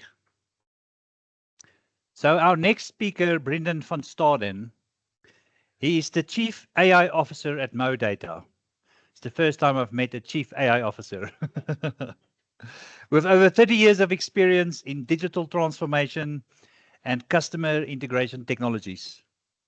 He is a recognized thought leader helping banks and enterprises across Africa harnessing conversational AI, automation, and digital communication. Let's welcome Brendan to the stage. Thank you. Can you all hear me okay? I'm loud, so I've got to temper my enthusiasm. Where's Merelda? The pessimist speaks. Thank you, everybody, for letting me be here with you today. I'm grateful. I'm going to be your summary guy because everything I've got here, we've already seen. And I just hope I'm pushing the right buttons. Bridging the gap between experimentation and execution. We've been speaking about pilots and POCs and POVs and all those good things. And there I'm going to reiterate from pilot to production. So just consider this a quick run through of more or less where we've been. And then I'm going to just have a chat with you, just a regular convo around some of the things that are front of mind and some of the experiences that I've had on the ground, that my team has had on the ground with customers doing these things. Okay. I say the new frontier isn't just AI. I've been personally involved in AI since 2006. And if someone ever asks you, I'd like to do a POC on AI, just ask them to turn on Waze in their car, and they'll get a perfect proof of the concept of AI, because that's how it works. So we've spoken about pilot purgatory. Who knows what pilot purgatory actually means? Somebody. We've said it here. What does it mean? We get stuck in this thing. We're in a loop. Nothing happens. It goes there to die. And teams have expended hours. So, and then this poor fool that's passed out here, no data. It's a real world. We have no data, and then we have so much data. I had an interesting stat the other day and it was in one of the banks, saying to me that 70% of their data scientists spend 70% of their time trying to gather data from the various repositories, the various sources. Then they spend a good 20% of their time trying to interpret the stuff and mold it into some sort of meaningful format. And then the rest of the time is spent putting it into a variety of different presentation formats, Power BI, Sisense, Business Object, whatever, okay? And that is a massive amount of time and resource just wasted, right? So when I go in and I've sat with lots of these customers over the years, trying to figure out what it is they want to do. They hear the AI buzzword. We've heard 95% this, 45% that. I've got an 87% here. How's that for a different number? 87% of these projects never going to make it to production. Why? I mean, it's a variety of different things. We've spoken about tech, we've spoken about scoping, we've spoken about processes, we've spoken about all of these things. Why don't they go to production? Because nobody actually knows what they're doing. And I say that with all the love and the respect in the world. They don't know why they're there. Why are we doing this? So we're going to look at the things that stall us, siloed skills, data dilemmas, and we've spoken about data dilemmas. Where's Janine? She's the data lady. She would know about data dilemmas. The gaps in infrastructure, and it's an important thing that we touch on the infrastructure, and then the business misalignment. And when I say business misalignment, it's what business unit A has as an ambition, and that's their vision. And then business unit B has a totally different ambition. And then guess what? The customer, who is supposed to benefit from all of our dealings in these kinds of things, gets a confused message.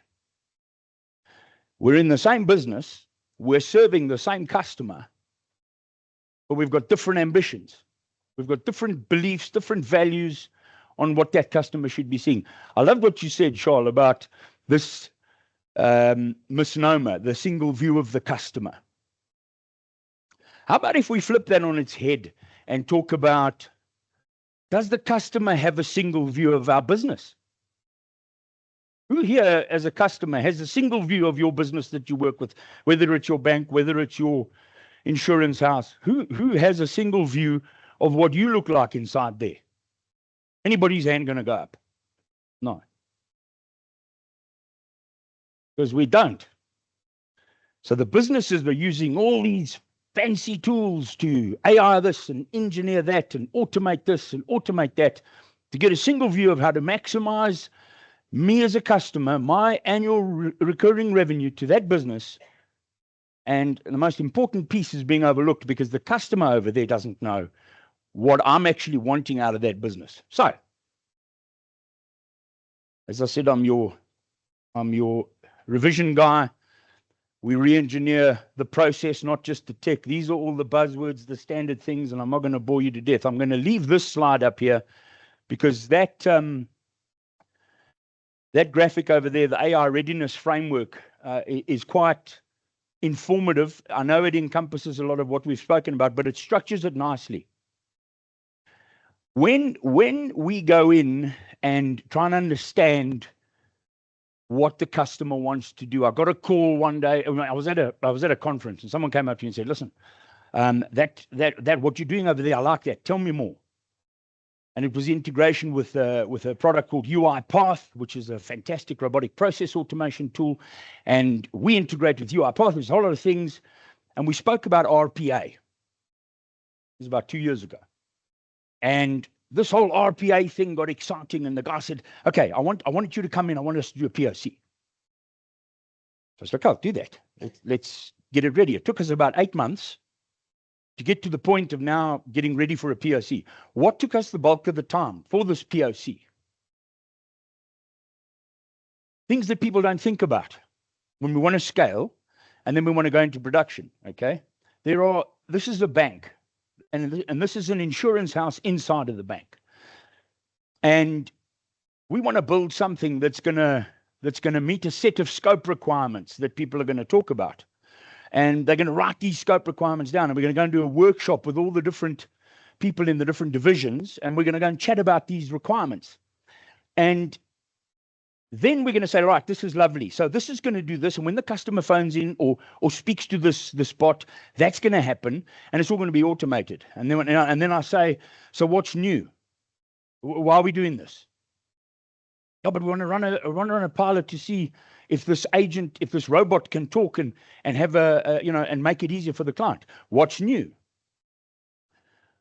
And then the shock and horror comes in that a lot of the processes that people are used to in the business are legacy processes. They've been around for donkey's years. The data extraction processes are exactly the same. The writing to the data stores are exactly the same. The augmentation of the data sets is exactly the same. Yes, you've got innovative houses, and I love what you're doing. I mean, I love that innovation. Those innovation houses are the source of the next level of the way we transact. And I'm not just saying banking, transactions.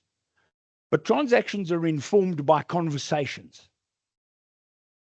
Conversational AI was something I started swatting about 4 years ago when I started learning about the ability for natural language understanding to actually create a meaningful format of discussion with people by automated devices that go beyond IVR, press this, press that for this, press that for that, which drives anybody mad. Whoever sticks their hand up here and says they've had a wonderful IVR experience, I have things to throw at you. Who here has had a really interesting and meaningful convo with one of these little bot things that pop up in the right-hand corner when you go on a website? Please show me your hand. Who's had a problem? But you've built it. Yes. I'm the pessimist. Remember, there's the optimist, there's the pessimist, and there's the realist, Merelda. I like to call myself the realist. So, when you know what you're doing and you understand, like what Merelda was pitching earlier, that understanding of knowing what that interaction needs to look like is fundamental. The proof of concept, the proof of value, the pilot, the definition of that thing has to go down to that grassroots corner, right-hand corner of the website, the landing page, to go and understand what do you want that thing to say. Not from a business perspective. I don't want to tell my customers what I think they want to hear. I want to know what my customers want from me. I can go there with all the most wonderful things to offer my client, and none of it matches what the customer wants. I have a long-standing subscription with McAfee. Don't shout. I like it. It works. I go in the other day, I want to change something, and I can't for the life of me remember one of the elements to authenticate, a two-factor authentication. So now I go into McAfee's massive site, digital company, the leading what in security and cyber, you name it, right? And I go to this little thing and I say, I want to contact you. All I asked, I want to speak to someone. And this thing went off on a tangent, started asking me all kinds of questions and this and that. Sorry, we can't resolve this. And okay, can I speak to an agent? No. So I know when I get to a point in the robotic process and this AI stuff, when I get to a point where I've got to now go and speak to an agent, it has failed. It has fundamentally failed. Unless, and there's a caveat, unless there's a power user sitting at the back end that has been specifically trained on really sensitive data that the AI is not allowed to communicate to the person that it's talking to, and that has to be handed over to a human being. I asked a very interesting question the other day. How does a robot, an automated agent, become an FSCA qualified advisory agent? Who's thought of that? I mean, if you're in insurance and you've got agents selling insurance and advising and doing all those kinds of things, there are things that the financial services construct require from you. I was in FSP, one of my companies was in FSP for years when we were FSP, and we were before the FSCA and all the other stuff. And I know our people had to go through rigorous training. We had to be certified. They had to be under supervision for a period of time. Who supervises the bot? Has anybody thought of that? And the reason I'm asking these questions is because these are the questions that I asked a customer recently, an insurance house where we're busy rolling out a life application for them in their life business. They didn't think of these. They're like, oh, no. So how do we advise? I don't know. You're probably going to have to pass this thing over to a qualified FSCA approved, registered, licensed person who can give this advice and go from there. Oh, okay. Right. So that puts another spin on this. So now what do we do? Now this proof of concept is now warped into something or morphed into something far more intricate. Okay, we didn't think of that. So now, okay. So what started out as we're going to have this thing, someone's going to come in and converse. Okay, cool. How are we going to do that? Well, they're going to WhatsApp us. Okay, what are they going to WhatsApp? What number? Oh, but we have a bank-wide WhatsApp number. There's a strategy. Okay, so what does that WhatsApp number do? Well, it does this, it does that, it takes you there, it automates, it does this, it goes to ChatGPT, it does all of these things. Okay, so how do I know as a customer, I'm going to phone Bank X Life about my policy. I'm going to phone 011 number because I'm old. You see, your beard, you still got money. There's value. Mine is past sell-by date, but there's no money left here. So I want to speak to somebody. I want to listen. I've got policies with you, and I know they're gonna materialize one of these days because I'm just about falling off the perch, and I know there's money, and my kid's gonna go to school and all that. And then I get put through to a call center agent, and the call center agent goes and delves and digs in the databases, and the call center agent loves to say to me, "Sorry, my system's just a bit slow. I'll be with you now." Now this oldie comes along and he sees this thing that says, just message us on WhatsApp, speak to, I saw Gabby, by the way. Who had Gabby up? Gabby AI. It's my daughter's name. So I photographed her, I sent it to her. I said, "You're famous." So I get through to Gabby. Just phone Gabby on this number or text Gabby on this number. It's a WhatsApp. So I go to Gabby. "Gabby, hi." And Gabby comes back and says, "Hello, who are you?" "I'm Brendan." "Ah, Brendan, what can I do for you?" "Well, I saw a billboard when I was driving along that said, you guys have this life product that will also insure my shoes." And what would Gabby ordinarily do? So of course. And when I asked my customer, well, so then what do you want Gabby to do? No, well, then we want Gabby to start questioning the customer and all of these things. I said, have you thought about what the customer wants Gabby to do? No. So while we're doing all of these things, what are we wasting? We're wasting time and we're wasting money.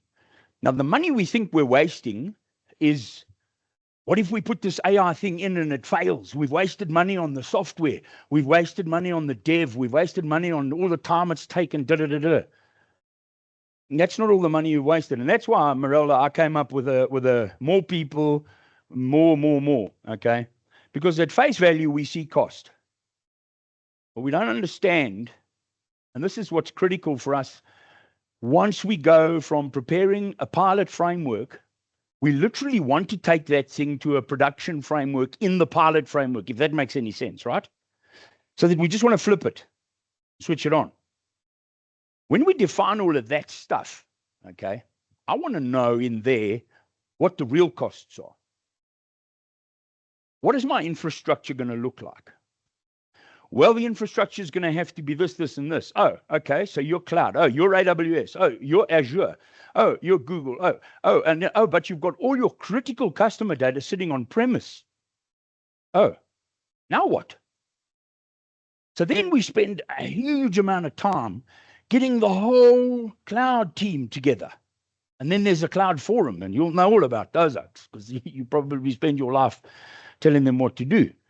Then it's the cloud forum, their time, their expenditure, the movement of documentation, the product flow and coming back. And then, of course, there's marketing, because now what are we going to do? We're going to start touching on the corporate brand. So you want to do a pilot, my friend. We're not here to just pilot technology. We know the technology works. We see it working every day. Today, AI, as we stand here, right here now, today, is the worst it's ever going to be. Fact. So as it grows and goes, and another thing that's going to shift with AI, believe it or not, and this is my view, the gurus here can cut me down in pieces. Remember the days of internet when it was literally green screen raw code? You would type things in, you'd have a C prompt and type and get stuff and draw down IP addresses and render something. And nobody wanted to know anything about internet. This is that thing. And then someone came out with Netscape and made it GUI and made it pretty, and everybody loved the internet. And the internet then boomed. And I believe we're very close to that with AI. A lot of the stuff that we've got now in the AI, the Gen AI space, and I don't want to minimize it, it's excellent stuff. But they're pretty much browser type-based things, and they're kind of vanilla and bland. Wait till those things get sexy, and they start embedding different tools in there. When the hyper-personalization starts to take place, when I start having my own agent, my personal agent, I like to call him Scooby, when Scooby's on there doing his gig for me, okay, performing the tasks I do on a daily basis, he's watching me, he's watching my accounts. We're building this stuff today. Watching, tying into anti-fraud, tying into anti-money laundering, tying into cash flow management, tying into all these things in real time, so that when Scooby sees something go down, I might be asleep, or I'm watching rugby, or I'm watching football, or I'm doing something else. And Scooby's using clever location-based tools, and he says to me, remember, I've got Scooby on my phone now. So now, FNB fraud, Standard Bank fraud, some of these fraud lines phone me. I'm busy, I'm doing stuff. Who's that? Kill the phone. I don't want to take that call now. I don't know it's a fraud line. I don't know if somebody's fidgeting with my card. I don't know these things. But I've got Scooby in here, and Scooby is my man. When Scooby phones me, I pay attention, because I know Scooby's not trying to sell me a life policy. Scooby's not trying to upgrade my credit card. He's not trying to tell me anything else other than there's something urgent here that you need to know. I'm your 24/7, 365 avatar. I live here. I'm your spook. You're sitting watching television on your couch, but some is trying to draw money out of your card in Broncospruit. Something's not right. I've stopped the transaction. Now, when we say to the client, is that how far you want to go? They say, yeah, I want to do that as part of the pilot. Yeah, I want to show that. No. And we just say no. Why? Because we're trying to boil the ocean, guy. When you sit down and you define an automation that a customer, that you think, and you go and put yourself in the customer's place, and you come into your organization as the customer and you say, right, here Brendan comes into this bank. And I'll give you a use case. It's a mobile network operator. I go into the mobile network operator and I phone them and I have a specific request. Fantastic young lady eventually answers the phone after I've gone through IVRs and layers and rephoned and dropped the call, done all of this stuff. I get in and she says, how can I help you? And I say, I just want to change my email address. Okay.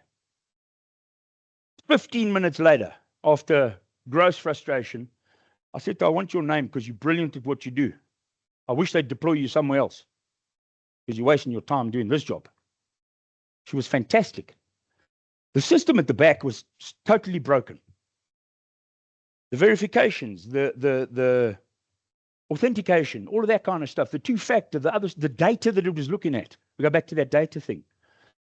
I mentioned three things: data, the infrastructure, and the people. Okay. Without those three things, no pilot, no nothing, it's never going to work. Because if I don't understand the data construct that I'm trying to extract from, or feed to, or read, or do whatever I'm going to manipulate with, if I don't get that, okay, it doesn't matter what infrastructure I've got, it's going to be fouled. And it doesn't matter what people I put on it, it's going to be a waste. So up front in the POC, we identify all of, in the pilot, we identify all of that. We engage cloud, we engage all the divisions in the business, we engage marketing, we engage HR, we engage processes, compliance, all these things. And then we spoke earlier about these LLMs that talk to one another. Yes, it's very real. Federated decisioning is very real. We orchestrate across very different platforms to make certain LLMs, GLMs all talk to one another and federate as a compliance LLM, compliance GLM that sits there and does its thing and gets everything it needs to know on compliance specific to our business on the enterprise layer. And I'll have other LLMs talk to that thing and federate and come up with the decisions. We have to work that out. Then we have to know that for the first little project that we're going to put on the ground, and that is just a simple thing, I'm going to phone in and inquire about a policy. That's it. Once we prove that that can work, and the customer then wants to go to the next level. And what is the next level? When they've come in, when I've come in and I've asked for something, I've asked to change my email address, and Scooby has gone and said, done, okay? Confirming that was the old one, this is the new one, it's updated, you've got a WhatsApp confirming, sorted, everything's fixed. Then, is there anything else you need from me? This is the agent. What else can I do for you today, sir? Nothing. You can actually buy me a Ferrari, or can we talk? I need counseling. The conversation then ensues. Thanks, I'm glad I could sort your email address out. I've looked at your cell phone number. There are two numbers here. Now, which one are you? I see you phoning me on. Who's phoned these things and phoned from the number you're phoning from? And then the thing says, if you're dialing from the number you're dialing from, press 5.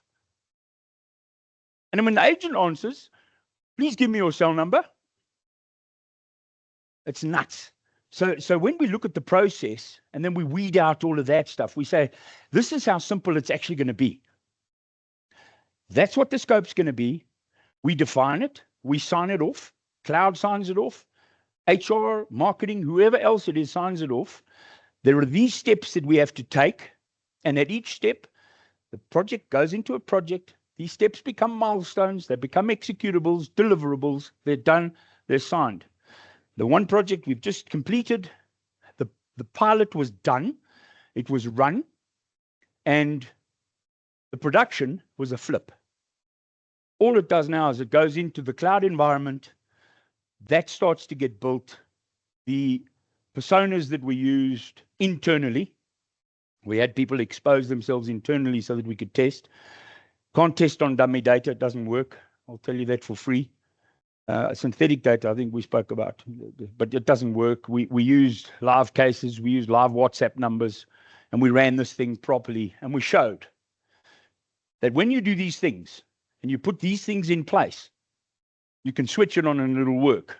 Okay, we've had customers calling in, having wonderful time, talking to this thing, getting feedback from these customers. It's lekker. This thing just, it's unbelievable. It's quite funny, actually. It's got a sense of humor. I said, yeah. So when the data is ready, when the infrastructure is right, and I think you spoke about the various types of infrastructure, the legacy stuff, the new gear, the types of integrations that one has to pull off. You know, those are the discussions that have to be had. You can't just go in and do a pilot and think you're just going to tap into the back of a database. I mean, some of the stuff we've come across, we've had to go beyond APIs. We've had to go into things like context modeling protocols to be able to read context-specific data to model it specific to the kind of answers that the customers are calling for. We do surveys with customers. Find out from the customers, what do you want from this thing? As a media house I work with, been working with them for years. Have you profiled your customers? I asked them about 25 years ago, when are we going to profile customers? Yeah, we'll get there. We've got an idea what they look like. They're hemorrhaging customers. Why? Because you don't know what they look like anymore. Now we're using the automation to start guiding the profiling process. And we're trying to get away from these tedious, mind-numbing web sessions that grind and grind. And everyone just gives up and wants to kill themselves because I can't update something. So pilot, very simple. Get the organization ready for what it wants to do. We don't go into all the organization. We're going to one unit, prove it right, get it right, start small, get your little team. We don't have to invest millions in this. And if it is right, this whole hype around we're all going to make millions out of AI gets thwarted right there. Because it's got to add value to every business step. And it's got to show a return, not just on investment, whatever investment might be. It's got to show return on infrastructure. It's got to show return on resources. It's got to show return on projects. It's got to show return on all the elements of the business, not just an investment, because nobody can define what an investment is. I used to be in call centers and customers used to say, call center seat costs us 16,000 Rand a month. Now you want to come and sell it to me for 30. It really costs you 16,000 Rand a month, really? Have you taken into account your lighting, your building, your infrastructure, your rates, your light and water, all of that stuff? Well, by the time they work it out, it's costing them 56,000 Rand a month. And I'm done. That's my minute. I hope I've made some sense and I haven't waffled too much. Thank you very much. You're welcome. Yeah, you just mentioned AI is going to be the worst it is today. It's getting better. Yeah. But the other day, GPT-5 came out and people didn't like it because of its personality. It was better, faster, but it is getting better. Yes. Well, GPT-5 got more expensive because of the amount of tokens it chews up. So it likes to waffle. And that's where the point was with that stuff. It just got mad.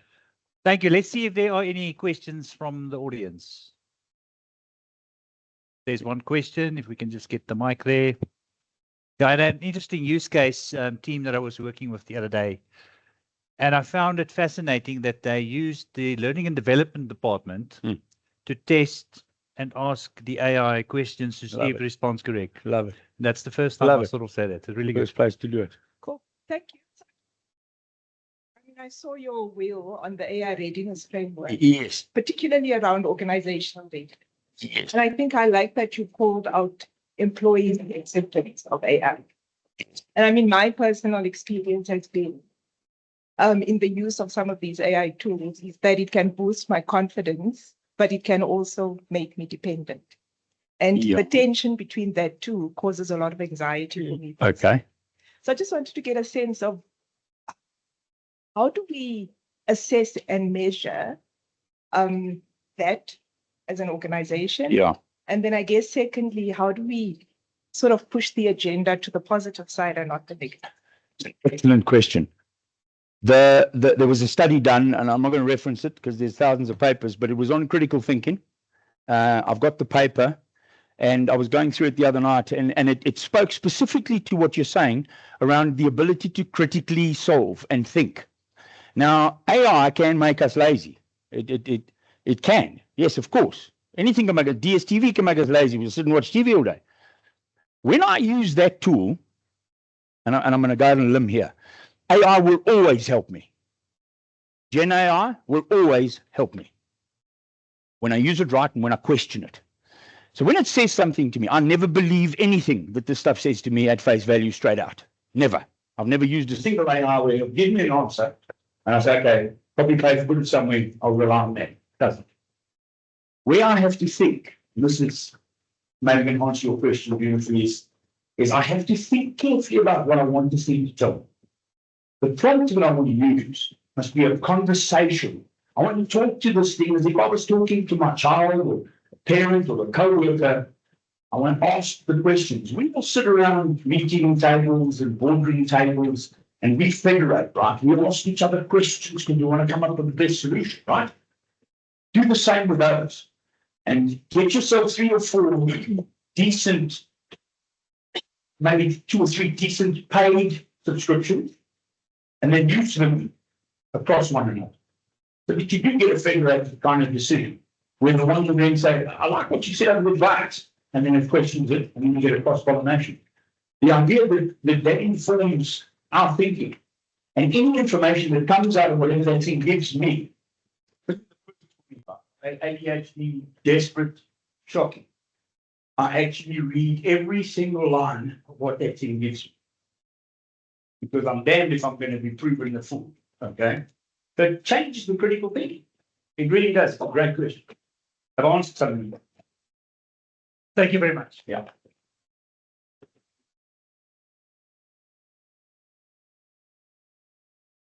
You have one more. If you wouldn't mind, I think we just want to pick up Just one question. I see you're the name of the company's more data. Yes. When bringing finance, you didn't think more data to better than this way. The more data, the better the data. Mix the data, baby. Thank you. Our next speaker is Tony Willis. Tony is a senior specialist at Altron Digital Business, spearheading AI solutions as part of the company's goal to become SA's top AI provider by 2030. With nearly 40 years experience in IT, he has designed enterprise systems, led major digital transformations, and holds 4 mobile banking patents. Let's welcome Tony to the stage.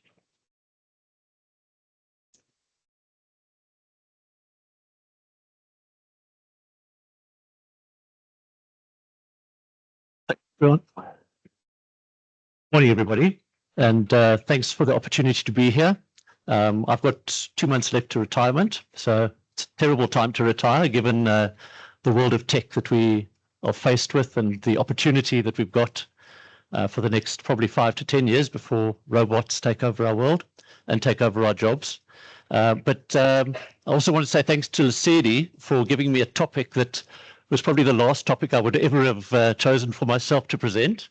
But she gave me the topic and I thought, well, let's try it out. So here goes. I'm going to probably not reflect on everybody's presentation, although I probably will end up summarizing quite a lot or repeating quite a lot of what people have said during the course of the morning. Because I think there was lots of good that was said across everybody, but there were also things I think that probably we're going to differ on maybe later in the panel, but certainly as we go, I might reflect on a few of those during the course of the morning.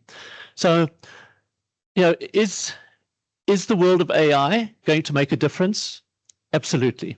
I have no doubt, having been in IT now for going into my 40th year, that AI has changed everything that we do, certainly in the workplace, and it will never be the same again.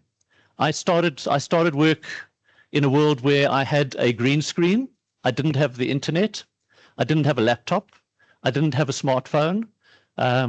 You know, that was the world. I didn't have email. I didn't have Microsoft Office or anything like that. I had a green screen. and that's the world of work that I started in. The world that we sit in today is significantly different, and it's never going to change. It's never going to go back. It will only move forwards. And I think Brendan said that, and I think a number of other people have said that during the course of the morning. Today, based on the latest estimates, we're probably going to spend around about $400 billion globally on AI. That's not the investment in AI from the Microsofts and NVIDIAs, et cetera, of the world. That's what is going to be spent by businesses and individuals on AI. And the question then is, am I going to get value from my spend? And a lot of the speakers have talked about some parts of that, and really that's what this is about today. I've got a view, and based on the ask of the topic for this morning, I have a view of how we actually go about moving from what traditionally we've talked about as return on investment. And I want to add something to that maybe we need to start talking about return on intelligence. So R little o-I as opposed to R big O-I. So we'll talk a little bit about that and what we should be looking at as we go through a return on intelligence type approach to the world.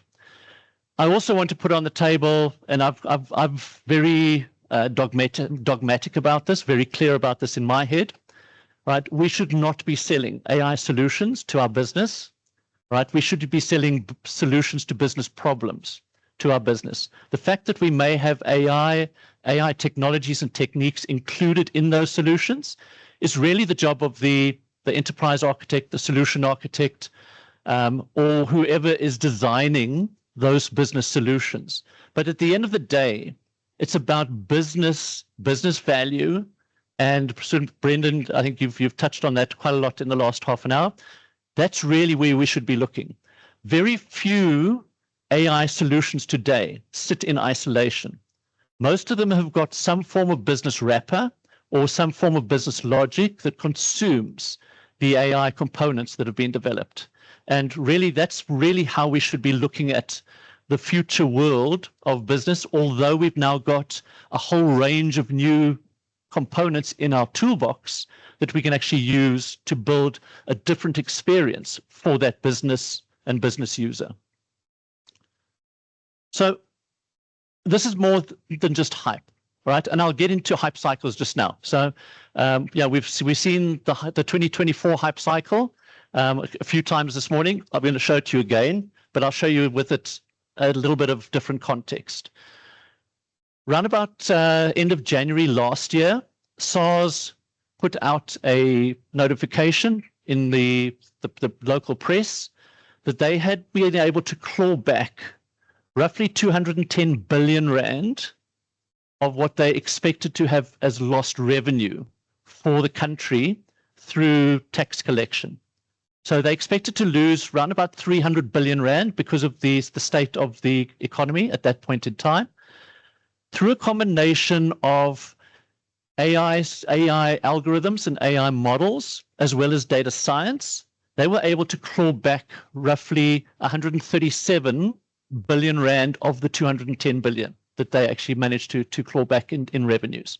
Now, if you want any story that tells you that that's a great ROI or that AI actually works, right, you don't need to go any further than that, right? Having said that, none of that had anything to do with Gen AI, right? That was all around machine learning models, and data science. And 70 billion of the 137 billion was directly attributed to some of the AI models that actually developed. So for the longest while, we've been talking about AI. I wrote my first Lisp program in 1989. I really sucked at Lisp and never tried to do it again and have never tried since. Thank goodness for Python and a whole lot of other technologies since then. But AI has been around for a long time. And the range of different AI technologies is way more than some of the things that we've just focused on sporadically during the course of the morning, right? Gen AI has obviously since late 2022 been the hot topic for everybody. GPT engines, the competitors for ChatGPT, etc., have been very much the focus for much of the last 2.5 years. but there's a lot more technology around there that fits into the AI umbrella. And when we talk about AI, we should be considering all of the different capabilities because they all have a different place to play in a business solution at the end of the day. And this is thanks to our friends at Gartner and my next two slides as well. But really, when we look at technologies and we look at the AI technologies that are available to solve some of our business problems, right, there are very good fits and there are very bad fits for different technologies. I would not use Gen AI to go and solve a debt propensity algorithm problem. I would also not use a machine learning model necessarily to be my chatbot interface or my natural language query interface into some form of back-end data in order to make that work. So we've got very good fits for the generative AI technologies, very good fits for the deep learning technologies, very good fits for machine learning technologies. That's really the ambit of the enterprise architects, the solution architects, to actually make sure that we fit those as best they can to what is being required and what is trying to be achieved from a business solution perspective. When we look at the overall, sorry, seem to have lost a couple of icons. I'll just talk to these. On the left-hand side, you'll see the 2021 hype cycle. Why do I show that? These are both the Gartner hype cycles for artificial intelligence. And what you'll see on the left-hand side on the 2021 version is machine learning round about halfway down the curve. That's the last time that machine learning ever hit the Gartner hype cycle. By 2022, machine learning was off the hype cycle. What does that mean? That means in translation terms that between 2021 and 2022, roughly 20 to 30% of the world's businesses were able to achieve productivity gains through the use of machine learning. That's between 2021 and 2022. So for the last 3 years, more than 30% of the businesses worldwide have been able to achieve productivity gains through machine learning. And yet today, in the business that we do, in our conversations with our customers, we still see a significant lack of the application of machine learning and machine learning capabilities in providing value add to business and solving business problems. And I don't know the answer because right now there's no reason why it shouldn't be there. We've got the best practices. We've got good practices for actually utilizing machine learning technologies. The technologies underpinning machine learning build are very much there. There's a world of models out there to actually be reused, but we don't seem to, in South Africa, have actually adopted machine learning as much as I would have expected us to, given the capabilities of the technology and the dramatic impact on business. And the SARS example is exactly one of those cases. A 70 billion rand return on what probably cost maybe 5 million, if that, to build. That's a fantastic return at the end of the day. At the other side, on the 2024 model, you'll find and I'm going to actually flick to the next slide, you'll find the 2024 and 2025 hype cycle. So you haven't seen the 2025 hype cycle today yet, which is great. You've seen the 2024 one a few times. Interesting 2 takeaways from the 2024 to 2025 hype cycles. Number one, generative AI continues to flow in terms of its progress through that hype cycle.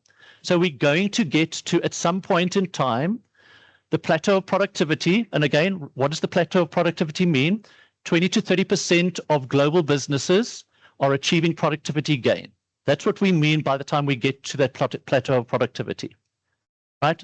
Generative AI is on its way, but it's not there yet.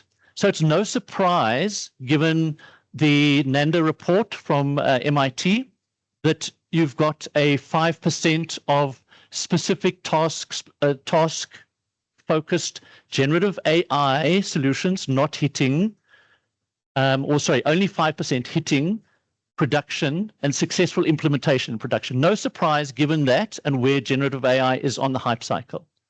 right? So very clear that we are on the generative AI learning journey still. We haven't got there. We don't have the best practices. We've got some practices. We've got some ways to do things better. Merelda spoke about her methodology and that life cycle of 12 weeks, more or less. I think it was 12 weeks, Merelda, to get from zero to something in production as an MVP. Very much we're still on that learning curve as we go through the journey. The other new entrant into the 2025 hype cycle is agentic AI or AI agents, right? And that's, you'll see right at the top of the peak of inflated expectations on the right-hand side, AI agents hits a hype cycle for the first time this year, right? So again, what are we expecting? Are we expecting all of our agentic AI solutions to just miraculously work and be successful up front? Absolutely not. We're going to hit failures.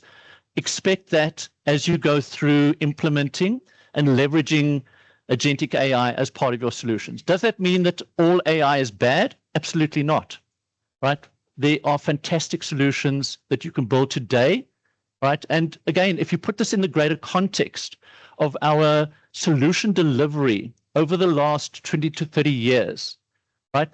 Even going back to sort of 10, 15, 20 years ago, only 1/3 of projects that were conducted globally were successful. Going back to the Standish report from the early 2000s, right? 2 out of 3 projects failed, right? I'm not sure why we expect that AI is suddenly going to be different, because at the end of the day, AI is just a range of new technologies, that part of our toolbox that gives us new capabilities that we haven't had before. So having said all of that, right, and coming back to the point, this is not just about AI, right? The purpose of today is really to talk about how do we actually deliver a different kind of return that focuses on more than just the big O ROI to the little o ROI, the return on intelligence. How do we get to looking at the return on what we spend slightly differently? We've all developed business cases, I'm sure, right? And here's a very simple one, right? Copilot for M365, superbly hyped by Microsoft in early 2023. In I think a lot of people's views, a huge disappointment, right? Does some things really well, but certainly doesn't do things that I was expecting when I started to use it. And I've done probably 30-odd demonstrations of Copilot for M365 over the last year to customers and to people that are interested, and for Microsoft. There is a business case for that. It's quite simple, really. And what we did is we said, right, so given a cost to company of a particular employee or user, right, and given the fact that they use maybe Microsoft 365 for, let's just say, 1 hour a day. So they are in either Office or email or Teams or whatever for just 1 hour a day. And given Copilot's capabilities, they can actually save 12 minutes of that 1 hour, because they can either use the Teams summary view or the Teams note-taking, or they can actually take a PowerPoint and generate a Word document, or vice versa. They save 12 minutes a day. Now, the cost of a Copilot for M365 license is around about 600 Rand. It's $30 a month. Right, so roughly 600 Rand per user per month, over and above your M365 license. So when you do the numbers, even an employee who's reasonably junior, probably, given a 25,000 Rand a month cost to company, even a junior employee saving 12 minutes a day using Copilot will actually break even on that 600 Rand spend. Your senior execs, somebody in the 2 to 2.5 million Rand range, if they are saving 12 minutes a day, that's a 700% ROI on a Copilot for M365 license, right? That's the basics. That's how we've built ROI cases for much of the last year. And it's a very simplistic case, but it's a real case, right? Having said that, if we look at that in context, given the capabilities that we have from the range of technologies that AI is going to bring to the party, and we've got now as part of our toolbox, we probably shouldn't be looking at just the traditional ROI calculation in terms of how we approach the utilization of the AI technologies as part of our solution and solution set. The average ROI, big O, for enterprise AI, based on a 2023 IBM report, is around about 6%. Right? That's not very high, especially seeing as the actual spend for a lot of that was actually probably significant. All right, and you're getting very little value back for your 6% gain. At the same point in time, roughly 50% of organizations are struggling to show any AI value at all, and quite often because they are looking at it very specifically in either the hard, in most cases, just the hard ROI calculation. That business case that I showed you for Copilot for M365, that's pure hard ROI. Right? That's the financial saving through somebody being able to free up basically 12 minutes or 12% of their day. If we have a look at a future view around this, and I talked about looking at the ROI calculation differently, we think that there are 3 pillars that make up a future ROI calculation. The first one is the hard. Right? We don't go away from hard ROI. We still calculate the actual financial value at the end of the day.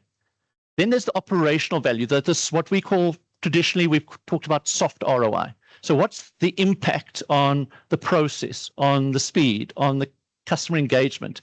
That's the softer ROI calculation.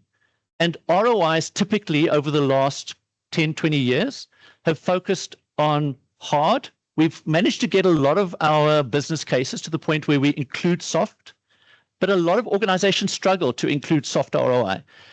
What is the impact on customer retention if I put a chatbot in place? Right? What is that? How do I calculate that? Right? Most organizations have struggled. The easiest way is to put a model in place and then agree the model with the business or disagree the model with the business. Let them structure that, but put the model on the table. That's pillar 2. Is the operational value, the indirect operational value. But we think that as you go into the AI world and start to bring more AI technologies to bear, you need to start focusing on the strategic ability that's actually generated. And that's a sort of a combination of Brendan and Merelda's approaches, which is actually when we put a solution in place, are we putting in place something that the business can use and leverage and reuse over time? So we're actually putting together the AI agentic framework on which I can build 1,000 agents or 100 agents. It's not just for the 3 agents I'm building for this particular scenario. Am I putting in place that infrastructure that I can leverage? Am I actually looking to match what I'm putting in place as part of the solution with my strategic imperatives as a business? Am I enabling innovation as a result of what I'm putting in place as this particular solution? And so we end up with a 3-pillar approach, not just the hard and soft ROI or even just the hard ROI. That doesn't mean hard ROI and soft ROI go away, right? It means that we extend that and we actually look to bring in the strategic pillar as part of any ROI calculations and the business case that we actually put in play. Obviously, that's got to, at the end of the day, net off against the investment and the infrastructure that we put in place. Because if I combine those 3 and I'm actually still less than the investment that I'm actually putting in place, I need to question whether I'm actually putting in place the correct solution at that particular point in time. KPIs matter. All right, and I think, I forget who it was that talked about KPIs earlier. I think it was Merelda. But KPIs matter. For the purposes of today, and based on Lesedi having asked her ask of this particular topic, I actually put together a guide. It's called the 20 critical KPIs to consider for your next AI project. If you send me an email, and my email is at the end of the slide pack. If you send me an email, I'll send you a copy of the guide. Right, so 20 critical KPIs to consider for your next AI project. but KPIs are fundamental, and they are all different. And they're different across the three pillars. And that's a key takeaway, right? Is that what is critical at a capability, a strategic capability level, and what's relevant at a hard ROI level or a soft ROI level are very different in most cases. And it's a question of actually making sure that we try to focus more on the strategic level and less on the hard ROI as we go through putting this future approach, which we're going to get to now, the return on intelligence. So focus very much on getting the correct KPIs in place, but make sure that the KPIs include the strategic capability as part of your journey. Quite often we start with hard and we end up eventually maybe adding soft and then we're adding strategic. We actually believe that it needs to be the reverse, right? Start with working out what the strategic capabilities are and the strategic KPIs are, and quite often the soft and the hard ROI calculation will actually emanate from that. So almost flipping this on its head and looking at this in a different way completely, which is look at it strategically, innovation-wise, strategic business alignment-wise. What is that going to do for the business at a strategic level, and then focus down from there into soft and the hard ROI calculation. That's very much the sort of technology calculation set of ROI discussion. But what about analytics? And how do we evaluate analytics over the last while? Well, we've gone through a world where we started with data warehouses. Ben, you were talking about that earlier. We went through the data mining world. We went through the big data revolution. I think, Kabelo, you were talking about some of that. No, sorry, Charles, you were talking about that earlier. Big data being the center of your cloud model. We're now in this world of intelligent augmentation, right? Do I believe that we're going to lose a lot of our jobs over the next 10 years? Absolutely, right? No doubt, right? We've already lost jobs in particular industries, in particular roles, right? Those jobs have been consumed by AI, right? We are going to lose jobs, right? I mean, there's an interesting article put out just a day or two ago talking about lawyers and doctors, right? And the fact that the legal fraternity is starting to become at risk. The capabilities of the models, the large language models, and the cognitive thinking, the chain of reasoning thinking that's available through a lot of the LLMs is absolutely going to take away some of those jobs. Even the architects. I mean, plumbing is probably a really good one if you want a safe job for the next 10, 15 years. But probably not what's going to float most people's boat in this room or the audience. But certainly it's going to be a safe one. Professional sportsmen, right, are going to be around for a while until we end up with robots actually competing in the sports field. But so there's no doubt that we're going to lose some of our jobs over the next 10-year period.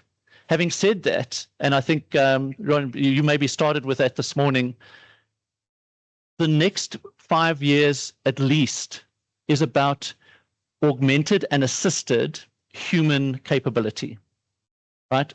AI agents are not there to replace us completely yet. They're there to augment what we do, to assist us with what we do. And that's really where we need to be focusing the use of the technologies. Now, from an analytics perspective, that's the same storyline, all right? And that's why we need to start looking at not just the ROI in terms of the R big O, but actually start to talk about the return on intelligence. And then we need to value the data. And nobody's actually talked about this necessarily directly. Kabelo, loved some of what you had to say. Very interesting, very much aligned with that. We certainly think that the concept we've taken from Netflix, the concept of a unified data architecture, which includes the semantic layer, includes knowledge graphs, includes ontologies, takes data to a next level across a business, is absolutely fundamental to actually enabling both the analytics world, the customer experience world, and the AI world going forwards. So that we believe is fundamental. The data play in an AI world is very much aligned with the iceberg model. So everybody's familiar with the iceberg picture where you've got sort of a tenth of the iceberg above the waterline and 90% of the iceberg below the waterline. We believe that AI is the 10% above the waterline, and the data is 90% of what the iceberg is below the waterline. If you don't get the data right, you don't get the AI solutions or the AI answers that you want. You don't get the insights that you want. Data is fundamental. But at the same point in time, I'm not aware of any company in South Africa right now that's got data on their balance sheet as an asset. And I want that to just sink in, because almost every organization that I walk into and I ask them, what are your data principles? Data is an enterprise asset, or data is an asset, right? But we don't put any value against that. And yet I know for a fact that all of the banks work with a company called Omniscient and monetize data through Omniscient, as do a number of the retailers, as do a number of other organizations. So at the same, while you don't have data as an asset on your balance sheet, you're actually making money out of it by selling access to that data, right? Doesn't make any sense. So we do need to change our approach to what we do with data and how we do with data. Having said that, one of the key things that we've actually started inside of our own organization is actually to leverage AI to start fixing the data. So instead of waiting to do AI and leveraging AI technologies because I've got to get my data right, actually we've used AI to get the data right, and then we can actually leverage the data. We struggled for about 6 months in a world of basically 6 operating companies with very different products and services. We struggled for 6 months to try and get a consolidated data dictionary, a consolidated view of the data, right? Using traditional techniques. We actually built a large language model extension. We call it Sidekick, right? Sidekick assistant, that data, okay? And as a result of that, we were able to generate the full range of data dictionaries within a week, right? Just by using the technology that's available today. And so, the data is a key component, but at the end of the day, the data reflects into intelligence, and the return on intelligence is really the next step of how we actually justify and how we take forwards any of the return calculations, the business cases that we deal with over the next while. I think I've got 1 minute. You said 1 minute left, Ron? Okay, so I'm probably just going to leave you with the fact that there are some more slides. The world of the future is very much not what we've done for the last while. There are certain things that we're going to have to add to our governance models, that we're going to have to add to our processes. And maybe just to leave you with one last thought on processes, based on a lot of what's been said this morning. I've got a view that actually, instead of adding AI into a process that is human-centric, we should be looking as to how we can add a human into a process that is automated from an AI perspective end to end. So where does the human fit into the loop, as opposed to how does AI actually fit into a current process? Again, a very different starting point in terms of thought, but very much where we need to get to, because again, the technology is there. The technology capabilities are there. We need to start leveraging them for maximum benefit. And the maximum benefit is where AI does what it's really good at, and the humans actually play a role that they have to, rather than trying to force AI into what humans do today. Thanks very much, and hopefully that was useful. Looking forward to having a chat later in the panel. Thank you. Thank you very much, Tony. You mentioned you used a list many, many years ago. You were about to retire. So I started with X list, but a couple more years to go. Maybe just one reflection from my side before we open the floor for questions. I really like the idea that you should drive value from the innovation strategic perspective. I think that's what Flame Station is is all about it. If you can find those innovation opportunities, then the rest will fall in place. So we also run a one-day workshop helping people how they can use AI for innovation. So really nice story. Let's see if there are any questions from the audience. Got one there from Cabello. Like what you do about looking at data and it's not what it's all around how, as far as when you look at the way organizations approach AI and in business cases associated with those, I think there are generally two paradigms of thought. One that you use AI should be used for inefficiencies internally, and in that sense, possibly some outcome redundant. Or we use AI to compete more aggressively, creating new value in the market, creating products, etc. But it's also sense of what over time is going to as far as managing the downside of this.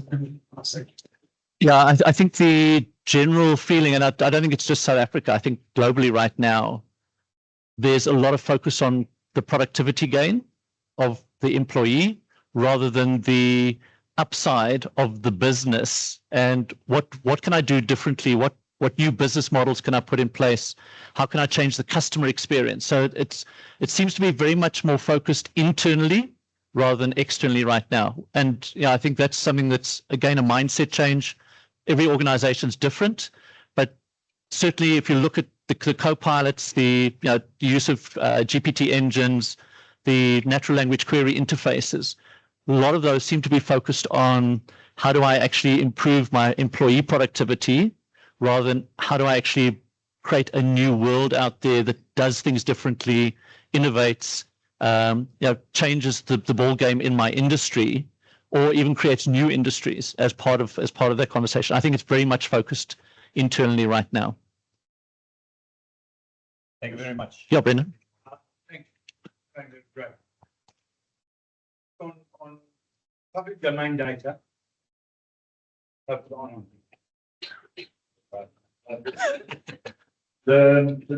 public domain data, user data, and then we have enterprise data in an organization, we have LLMs in the world internally, and data will cross-pollinate or can cross-pollinate.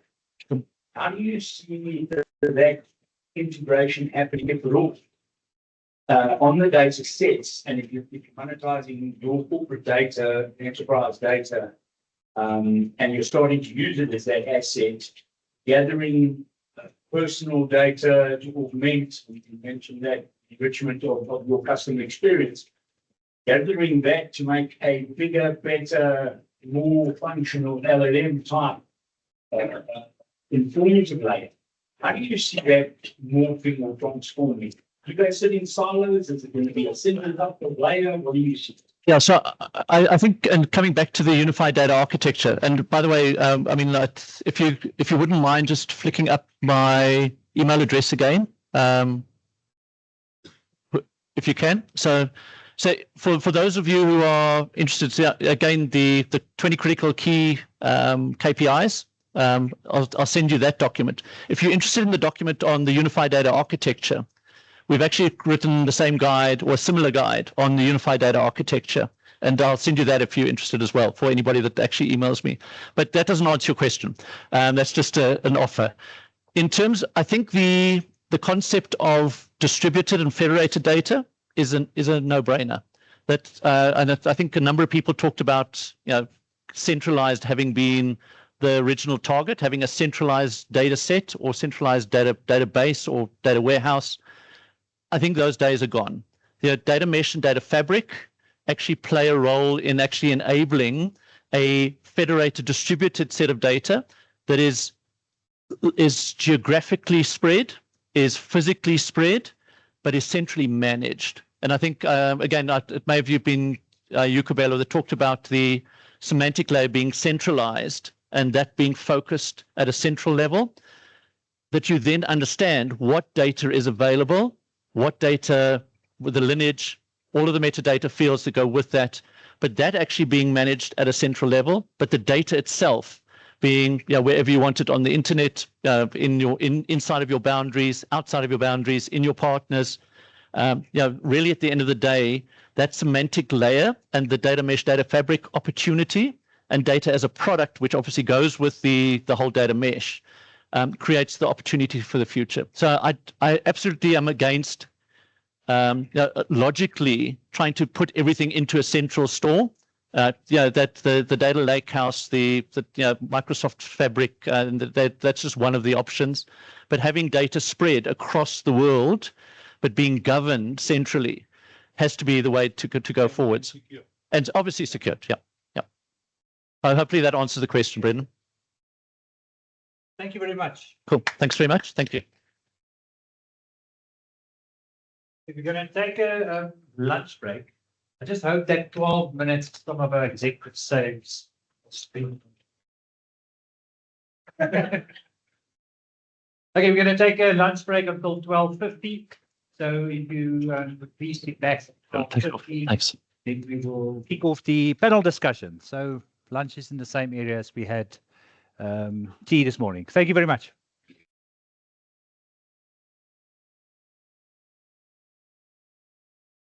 Thank you, everybody, and welcome back. Apologies for the 10-minute delay, but the next section promises to be interesting. Going to have a bit of a panel discussion. Would love to get some views from our panelists. Also, we have Marcus Scaps online. We've tried to get into South Africa a few times, but they have not been successful. So Marcus is the founding director of the Human AI Institute, specializing in AI policy, neurotechnology, robotics, and automation innovation, from drones to marine systems. He's also served on the UN Economic Commission for Europe, where he develops regulatory guidance and policy recommendations for emerging technologies. Welcome, Marcus. Just want to see if you can hear us. I can hear you. Hopefully you can hear me too. Hello, everyone. Lovely to meet you all. Thank you, Marcus. I'm going to kick off with a big question, and I would just like a short answer from everybody. So, Marcus, maybe that I've got you on the line, I'm going to start with you. If AI had to disappear tomorrow, what's the single biggest impact you or your organization would feel? Well, thank you for having me. As you know, I don't tend to do short answers, but given that we have limited time, I try to keep it as short as possible. I think two things that would happen in the organization, and in the introduction you kindly gave, what you didn't mention is I've got a portfolio career. So I work as an independent non-executive director in a range of organizations, and many of those use AI quite heavily. Two things that would happen. I think if AI disappeared tomorrow, the thing that would increase is focus on the business and the activities and much less distractions, certainly at management board level and net level, about having to worry about AI and the impact, because it's obviously massive. So that's my perspective to start, and I bear the devil's advocate here and the sort of contrarian director a little bit, because I think that's an important view to throw into this equation. Excellent. Yeah, thank you, Marcus. Yeah, I think that's so true. I'm going to now hand over the question to my colleague, Brendan. What is your answer? Yeah, I'd be bored. I think it would, based on where it's come from and where it is now, I think the gap would be felt enormously, because the critical thinking that I spoke of earlier has now evolved into a different realm. So people are thinking differently around their work. They're asking different questions around their work. They're looking at different opportunities to come up with solutions. So if that were taken out, there would be a vacuum in my mind. There'd be a vacuum around, okay, so now where do I go and find this stuff? And do I have to go back to a search engine, God forbid, or possibly even back to the library? So our libraries would get busy. Yes. Thank you. Joel. Is this working now? Mike? There we go. So I think for me, I would maybe go a little bit deeper. If AI were to disappear today, like the first practical answer would be that a lot of people would need to very quickly figure out what to do because their lives is going to change and what their jobs are. But I think for me personally, it might actually be slightly different. Do we have the opportunity to remember again what it means to be a human? Because we're so fascinated about this technology and what it can bring for value add, but sometimes I'm asking myself the question, how much are we thinking about the value it can add, and how much time do we spend to make sure that we stay connected as human beings? So I think as much as it can be a disruptor and disaster, I think to a certain extent, it could also be just taking us back to roots. Yes, yes. Thank you. Now, I remember a couple of months ago, Chief was, and I had multiple projects running in research mode. Didn't get to my answers that day. Danny, what would happen if AI disappeared tomorrow? Yeah, I think, yeah, I'm very much a proponent, not a detractor from AI. And I think there definitely would be productivity impact on a lot of roles, but not all of them. Because I think, yeah, we haven't really reached the tipping point of the value of AI into business and business solutions yet. So I think there would definitely be a productivity impact. Yes. There would probably be a positive impact for people like your GRCs, your governance risk compliance teams, your policy teams, your security teams would probably be quite happy. Their work would be a lot easier. I think the interesting takeaway would be that probably the data projects that are underway to actually enable AI would actually probably continue, because you could still do data science, you can still do predictive insights without AI, and you still need the data for that. So I think there'd be an interesting set of knock-on effects. Awesome. Thank you. Cabello. Well, I think AI largely has leveled the playing field, where smaller players can compete quite equitably with larger players. So if AI disappeared, I think it would just lessen the amount of competition, and incumbents would just be more privileged in that sense. Yeah. Yeah. Well,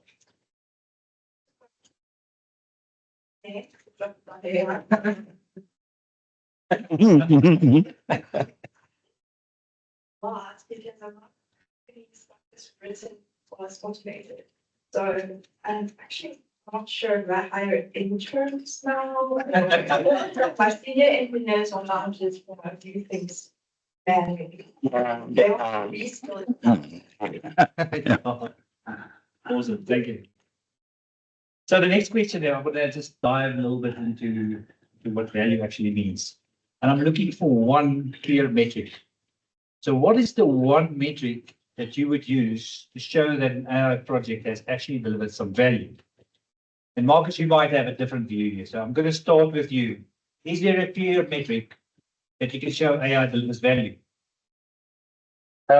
Yes and no. As you know, I come from the KPI, KRI, KXI world, so everything needs to be measurable and somewhat, from a risk management perspective, controllable. I think the best metric or evidence that tells me that an AI project is valuable to the organization is when it's fully integrated within the workflow of the organization, medium and long term, improves some of the KPIs and improves the profitability of the firm whilst reducing the risks. And at this point in time, I'm doubtful whether that, with the current tools and approaches available, is actually achievable like that. So I think there will be claimed values, but not necessarily observable values. One of the biggest values, and that's a secondary value in my view, is if an organization wants to implement AI across their processes, workflows, whatever, and they give deep and close consideration about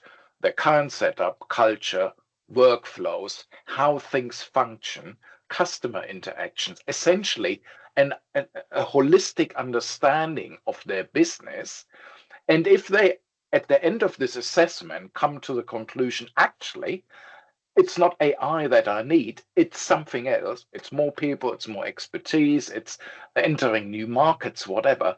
That sort of additional layer of intelligence, to me, is potentially more valuable than having a new technology tool that is implemented. And then at the end, they realize, actually, we either didn't need it, or it didn't work, or it didn't do what it's supposed to do. So it's the thinking process, that human element, that is triggered and augmented by looking at AI. That to me is the biggest value. Currently, if technology changes massively further down the line, 2-3 years, that might change. But at the moment, I think that's where the real value of AI lies. It's that augmenting intelligence and human thinking about what they do, how they do it, and whether they should be doing it. Yes, thank you. It's always building on what Tony said earlier, is that our small OI, but we can use that O for our own intelligence augmentation. Ronaldo, I'm going to ask you one clear metric. If you had to say, measure this to know if the AI was valuable, what would that be? Are people using it? Not people using it. I think because the companies I will really feel like users are brutal.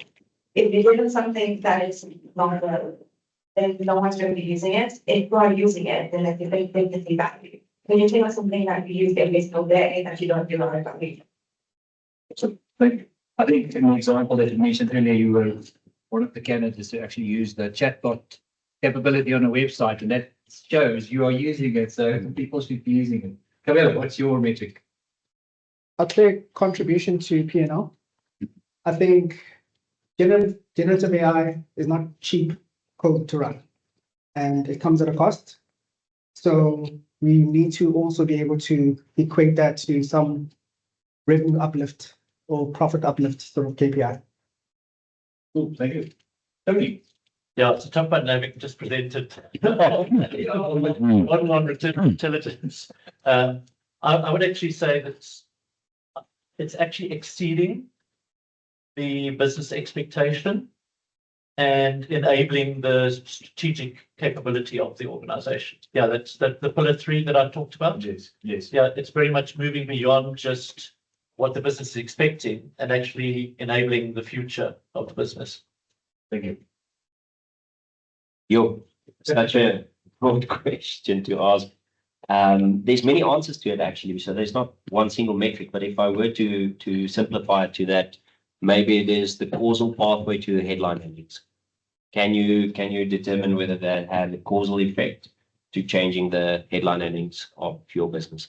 And that has multiple different aspects to it. It can go into product efficiency gains, cost reduction, it can go into customer satisfaction, like it can go into improved risk management practices, like all of these different things ultimately had a causal effect towards changing your shareholder value and your headline earnings. Great, thank you. Brendan, what do you think? There was a TV series called SWAT, Special Weapons and Tactics. AI is the special weapon, and I believe that one of the biggest metrics that can be derived and utilized properly is the tactical outcomes. Well, it's all good and well, we've got these tools to build strategy and we do all of these things, but what do we do with the outcomes? If it tells us a result and it gives us data, what happens? When AI is working, the tactics that are introduced, the tactical approaches that are introduced, the outcomes from that, I believe will show the success of that or not. What are people doing in the companies as a result of the AI? Yes. So what are they, are they achieving them? Are they actually doing them? Because it's great, we've got reports. What do we do with those things? How do we get actionable insights and make it happen? And that would be the success. Yeah, that's the success. Yeah. So the next challenge is getting value from proof of concepts. But we fall into this trap of POCs. And I think many of us have spoken about this morning. I'm going to start with Brendan and then ask Charles as well. What is the one biggest factor that can help us break free from this proof of concept mode that we're stuck in? How can we change that narrative? Yes, I think proof of concept must be dead now. We know the stuff works. The concept is there. It's functional. You can see it everywhere. The proof of value, yes, we're trying to prove a value with everything else. The thing that needs to happen now is the application of what tool you're going to use for what role in the company, what outcome. So it's not proving a concept, it's proving the efficacy of the tool that I'm applying in the specific area, in the financial space of the business. There's a tool I can use. Prove the efficacy of that. It's not the concept. And it's not even a pilot, it's prove efficacy. If I want this thing to draw a line 1 meter long and 3 inches wide, make it do that. Thank you. Yeah, from my side, I think I very often refer to this notion that, AI is limited by the stupidity of the demand we place on it, right? And that for me is really where the value gets well understood. So the barrier to actually getting real value out of these things is very often sort of like concentrated in stupid things we ask of it. So we don't have fundamental understanding of what the tech is and is not, number one. Number two, we don't really understand what is it that we're trying to solve, and does that relate to tangible value exchange? Because if we can focus on value exchange, creating value, complementing our current society and the things that is there, that barrier change, accelerate you from concept ideation all the way to production without needing to prove a concept. If you want to prove a concept, it means typically I want to ask, have we thought deeply enough about it? Do we really understand it? It's because we don't want to prove a concept. If we've researched it well, we want to go straight in demonstrating the value exchange, and in that value exchange is the rollout of something. Yes. Okay. But I would like to ask you a bit of a different question on data. So many often do we look at this sort of data layer as the reason why we can't move forward? How big is the challenge of getting data ready to move, not proof of concepts anymore, thank you for establishing that today, viable solutions forward? So how important is the data piece, and how does that keep some of these AI solutions moving forward?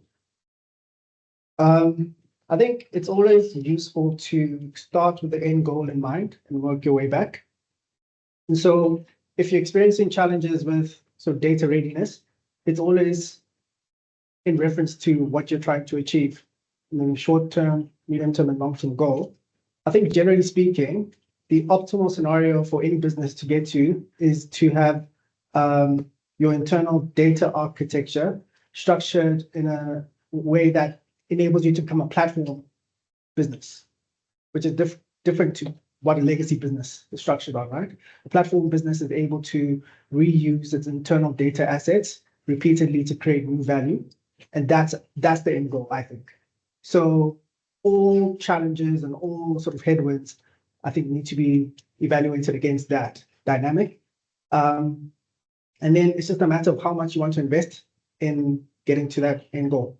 So it's as hard as easy as I think the effort you put into solving those problems for your specific business context. Yeah, I'm thinking, Harold, I'm going to ask you the next question. I know much of your presentation was about next no POC anymore. But if you had to look a year from now, we'd stop talking about POCs and we'd stop talking about minimum viable products. Would we still get stuck in just creating minimum viable products? How would we scale them from that? So if we cast ourselves a year into the future, how would we scale from minimum viable products to scalable solutions that's reasonable? I think it's standardization, reusability, and discoverability. First, you standardize on a single layer so that you're able to use and purpose what you have built and have it. And then one piece that is really on the single enterprise space is discoverability. You built it in your own team, and then that just sits there. I don't know how many churn models out of it.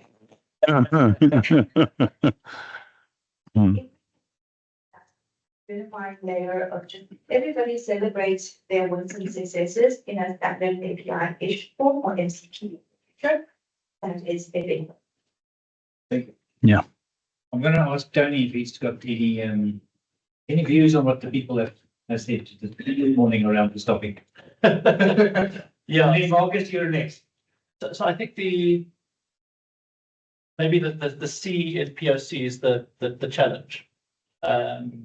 Yeah, I would almost say we need to almost prove the architecture rather than prove the concept. So coming back to what you were saying, Charles, the concepts are largely proven, but the way that concept is actually deployed or deployable is still a choice. You know, you've got X number of tools. If you're doing agentic AI frameworks, do you do LangChain or do you N8N or something else? If you're doing vibe coding, do you do Cursor or Windsurf or GitHub Copilot or something else? The range of options are still there, and that's what I think has to be proven, because the context of where that is going as a business solution is also relevant. One of the things that we're quite strong on, and Bernard Vogel's the AWS CTO. So he's quite big on this concept of frugal architecture, and certainly the principles of frugal architecture, where the starting point and principle number one, or the law, his first law is that cost has to be an NFR, a non-functional requirement. That starts to resonate, and if you're going to get the architecture right, then cost is one of the trade-offs that goes with that, and the range of technologies and how that gets built also goes with it. I do want to disagree with the point around having one standard. I don't think there's one standard in a large enterprise like a Standard Bank or any of the other banks, or the Googles or anywhere else in the world. I think there's a range of standards, but they are quite clear as to what needs to be used to meet a particular need. So you may end up with 2 or 3 tools, or maybe 1 or 2 tools. But I don't know that you can always standardize on just one technology throughout to achieve everything that a large enterprise in today's world actually needs to achieve. I agree on that. Our patterns of Sure. like streaming. Streaming needs to be completely different. There's a tool that can use batch, but there's still good things and bad things to do. Like if you don't version control your code, that is just bad. A standard that you kind of put up. And how you version control your code is Marcus, I wanted to just to see if you have a view on what our audience or your panelists have said. Yeah, so I'm thinking of 2 things now. First of all, the proof of concept, or this pilot trap. What it has taught me a couple of things. So the first one is you need to be aware of the contextual setting in which you use that. And if I use that as an individual and on a personal level, it certainly has incredibly empowered me to take ideas and conceptualize them and build a proof or a pilot of that idea rapidly, where normally I might need a small development team of 2 to 3 weeks development time. I can prompt it, I can use a multi-agent system, and there's a couple of them I've sort of settled of using them, and I can roll these out very quickly or test these ideas. That's good. What it also has taught me is, though, for every successful proof of concept / pilot that works and does, to say 90% what I wanted to do, there's probably between 10 and 15 pilots that have failed in achieving what I wanted it to do. Now, the question is that because the tool isn't suitable? Sometimes. Is it because the tool doesn't exactly do what it's supposed to be doing in my mind? Probably. Is it because I'm not capable necessarily of prompting in the way I wanted to do? Also possible. And then frankly, these models change. Look at ChatGPT 4.0 and then 5.0, and people complaining, oh, all of a sudden some of the philosophy and some of the prompting has changed. We as end users don't necessarily know that. And by the way, I don't ever use ChatGPT. I use other tools. But that's what it's told me. If you want to proof of concept on an individual level, that's very good. On an organizational level, it's also told me that that doesn't always quite work like that, because people have different ideas and you might not be able to express that idea in a fashion that someone else is understanding it when you're piloting it. But also what it has allowed me to do is it has allowed me to challenge my own thinking in a way that I don't look like a complete idiot, because it's basically a conversation between myself, the AI, the prompt, and then looking at the result. And that I like, because it allows me to think about what should be there and currently isn't there, and then refine my thinking / prompting in coming towards a solution. So for that, it's really good. But for an organizational implementation, particularly at a large scale, I think there is many traps along the way, and you need to consider, I think it was Cabello who mentioned earlier on, you need to start with the end in mind. Absolutely. And you need to cover the whole life cycle. And that includes not just the tool itself, it includes the data layer, the data pool, the data quality, the lack of available data, stakeholder buy-in, cultural applications, definitions, taxonomy, narratives within the organization, which aren't always aligned, silos that exist, organizational silos that you need to break through. You need to have APIs. It might need to be capable of plugging in somewhere and actually taking the data out, tokenization. So there's so many things you need to think about, where a proof of concept / pilot at a small scale can be very quickly implemented, but at a large scale, productionized into a proper workflow environment. And I do a lot of work with banks, financial institutions, insurance firms. It's very, very different. And your risk management team probably will put the foot down and say, hang on a minute, you can't do that because you haven't got a policy, you haven't got defined processes. What about cybersecurity? What about operational risk? What about enterprise? And by then you say, actually, this is too much hard work. Back to my spreadsheet, back to my end user application.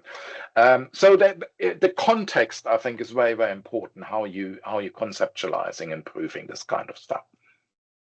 And I add two. I like what Marcus said there about the POC thing may change and morph over time as you're going into a lot of mini POCs happening in it. But the mere introduction of a different way of thinking already starts the process of changing the shape of this thing. So it's gone to the days of scope creep. It's now scope enhancement, and you can actually cut time down by virtue of what you're applying. The trap we've got to be careful of in these things, and you mentioned the tokens, is the consumption of these things from a cost perspective and how superfluous the AI gets. Customers like to talk. So if they get on this thing and they start having a hell of a conversation with it, it can get very expensive. Yeah. So. And Marcus referred to definitions. I think probably the biggest definitions we need to get right is what is the difference between a POC, a prototype, a pilot, an MVP. I mean, we've spent a lot of time this morning talking about the MIT report, which actually doesn't talk about POCs at all. It talks about pilots and talks about successful implementation in production. It doesn't even consider POCs in its context. In my world, a pilot is actually in production. In other people's worlds, it might not be, but I think it's really important that we get those definitions right. And whether we call it POC and whatever it is, at least everybody understands what it is we're talking about, and then we can go forward. Yeah, thank you. Valuable insights there. I want to move to a little bit to the human side. We've been talking about technology and models and standards and what a POC is and is not, and chatbots. But the human side, what challenges have you found in terms of culture and skills, that's hindering us from implementing AI. So I'm going to ask every one of you. So let me start with Meralda. If you've got any insights on what are the cultural or people challenges from making AI successful. So for the first 4 years of our company, we're mostly focusing on teaching data science and how to code, basically like building the systems into production. That is quite challenging because data science usually was a research function when it first started. So engineering practices is not well embedded in a lot of data science organizations. And for the past 3 years, we've been teaching software engineers on how to run experiments better. So instead of like 3 months drawn out, pilots of manually evaluating a prompt or manually evaluating the outputs, how do you put in an experimental framework to track how your experiments are going? So I think in order for successful AI projects, both sides need to exist. So we call it design like an engineer, but evaluate like a scientist. So always be super critical in your own solution, but at the same time having that path to production. Thank you. Go ahead. On the human side, I think sometimes we leave the customer out of the conversation. And as builders, we're quite opinionated about products. And customers are actually somewhat better placed to be opinionated about the products we build because the value equation in the customer's mind is very simple. I often say to the team, if I've got 10 Rand and you've got 50 Rand, would you buy my 10 Rand with your 50 Rand? Probably not. But if I've got 50 Rand and you've got 50 Rand, would you buy my 50 Rand with your 50 Rand? Probably not. Bit of a waste of time. But if you've got 50 and I've got 100, would you buy my 100 with your 50 every day of the week? And I think that's how value actually translates in a customer's mind. It's a very simple transaction around, am I getting more than what I'm paying in money, in effort, in time? So from that, I think human basis, we need to bring that customer opinion forward before we actually go through the entire product development lifecycle and then wonder why customers may not be adopting. Is that human-centered design still applicable in today's world with artificial intelligence? Tony, any views from you from a culture and skills perspective? Yeah, I think the biggest challenge we're seeing across our full customer base is the business layers. So everybody outside of the traditional IT space, not necessarily being aware of what's possible. So that art of the possible, basically clearing your mind of any inhibitors, any restrictions of what would be the ideal business solution for your particular area, and almost getting to this way of AI first thinking. I know it's a terrible term, but AI first thinking where anything's possible, because largely most things are possible today, given enough money and enough a little bit of time. So getting that culture of the business actually just being the ideation, and ideation being a business daily activity as to how can I do this better? How can I do this differently? How can I actually make my customer or my team actually more optimal as a result? Getting that change is quite a challenge, because there's just so many misconceptions, as well as just range of different options out there, and getting everybody onto the same page at a business level is probably the biggest culture problem right now.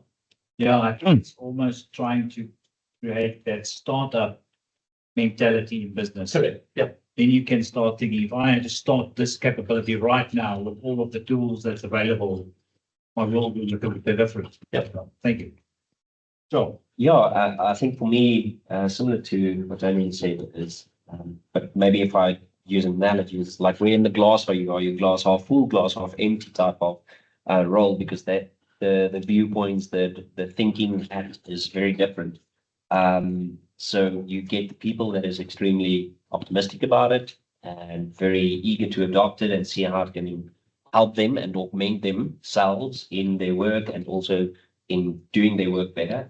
Then there's those on the half empty side, which is super stressed about, like, are we going to lose jobs? Are we going to lose this? Are we like losing our humanity and how we are as humans? And it's like, there's the spectrum, right? But when we think about mostly the things that I've been involved with, I think overwhelmingly there's appreciation and recognition for the net positive contribution of Gen AI specifically. And now it's just through the implementation life cycle, each of the value chain components. How do we get the people to think, like you said? I actually think it's a brilliant term, AI first mindset.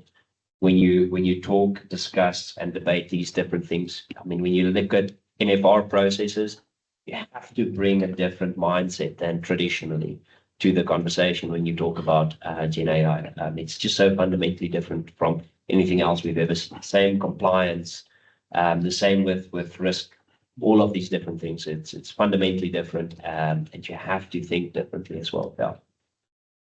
Thank you. Brilliant. Forgive me, I went on a different tangent, so roll with me on this. Culturally human, I saw a slightly different vision in my head, and that is, how do these tools fit us as human beings in our various cultures and adoptions? So I'm going to go off on a bit of a flip on that and have a look at people who have been scared of going out on a limb. Will be scared of the technology itself. A lot of our people and particularly on the African continent, are coming to learn these new technologies, and they're seeing it very differently to the way technologists and us in business are seeing it. It's like the same thing we saw on the continent with the uptake of mobile devices. You know, it was like, we figured it was going to be a little bit here, but it just blew up.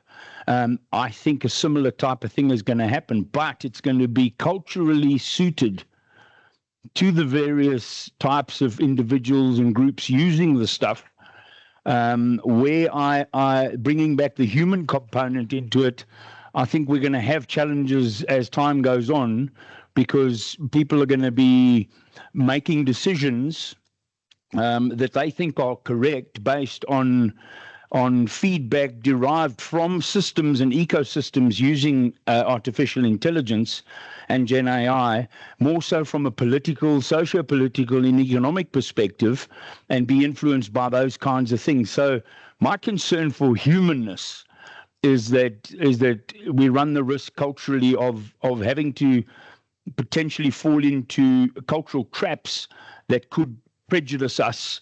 And this is where ethical AI comes into it and how that's managed. So without trying to get onto the global stage of all of these things, these are real considerations that we have to take into account, I believe. Yeah. Thank you. Marcus, I'm sure you want to weigh in on that. Yeah, I do. There's two or three challenges. Before I come to them, one thing I usually tend to say is the biggest risk in AI is actually the human or humans. And I'll say that my background is risk management, conduct risk in particular, which has got nothing to do with AI, but a lot with how technology is being used and misused. Two things that come to mind, and they have to do a little bit what I said earlier about context. So the first one is context at the top organizational level where strategy is being set. So the CEO, the management board, and one trend I've observed, certainly over the last year or so, that there is to some extent in many organizations, and I'm not going into details, but one international insurance organization I'm aware of, where basically the CEO and the board last year scratched their head with all these AI headlines and said, actually, we've got FOMO, we need to do something in the AI space. And they set up this big strategy day. They set up and tasked their technology teams to come up with specific use cases so they can actually implement AI. And I looked at their business and I thought, there's nothing wrong with your business the way it's working. It's actually working pretty well, and you're introducing a lot of additional risk there. So that's one. That's at the top level. At the what I would call the shop floor level, or where the stuff and most of the work is actually being done, I think one of the big challenges is there because AI is so ubiquitous and accessible, and most modern machines these days have got Copilot built in, Gemini built in, and all these tools available. People all of a sudden start playing around with it, and many organizations haven't even got a specific policy how to use these tools or not. So if people start playing around with it, you can't really punish them and penalize them later when there was a major data leak, because all of a sudden some of their chats are appearing online and are indexed on Google search or whatever. So you could be mindful of these things. And it's not actually the AI, but it's the new technology, and how it's being used, and whether we should be doing that in a measured and slowly built up way. And the third thing is, I think you introducing a huge third party risk management dependency here, because if anything goes wrong with any of these providers, as we have seen in the past, if you base your whole business operation on one of those, whether it's ChatGPT, Gemini, Anthropic, Perplexity, it doesn't really matter. You sort of at their hands all of a sudden, because they are becoming in control of your business. Is that really something you want? I doubt you do. So you've got to be very, very careful how you're implementing this. But yeah, it's a powerful tool, and with great powers come great responsibilities, naturally, and we need to be mindful of that. Yes, thank you, Marcus. Yeah, what I would like to do is now just give everybody an opportunity to give a closing remark. We have come to the end of our panel discussion, but there's one opportunity. There might still be something burning in your mind that you want to say. This is now your opportunity to get that out. So I'm going to ask Brandon to start. Any last thoughts? I just want to say thank you very much. It's been most enlightening. All the panelists, the speakers, the people, the questions. It's been fabulous. But the biggest shout out goes to Flame Station itself. I've looked through the initiative, read up on what this is all about, and entrepreneurial encouragement, investment in our people, investment in the youth, and growing South Africa to be what we wanted to be. I know it's cheesy, but it's lekker. It's there, it's happening. And what better way to do it than with this kind of technology that just opens so many doors? Time for startups, flat out right now. Yeah. Thank you very much. Yeah, no, share the same sentiment. I think one thing that I would like to leave with is what an exciting time to be in the space, right?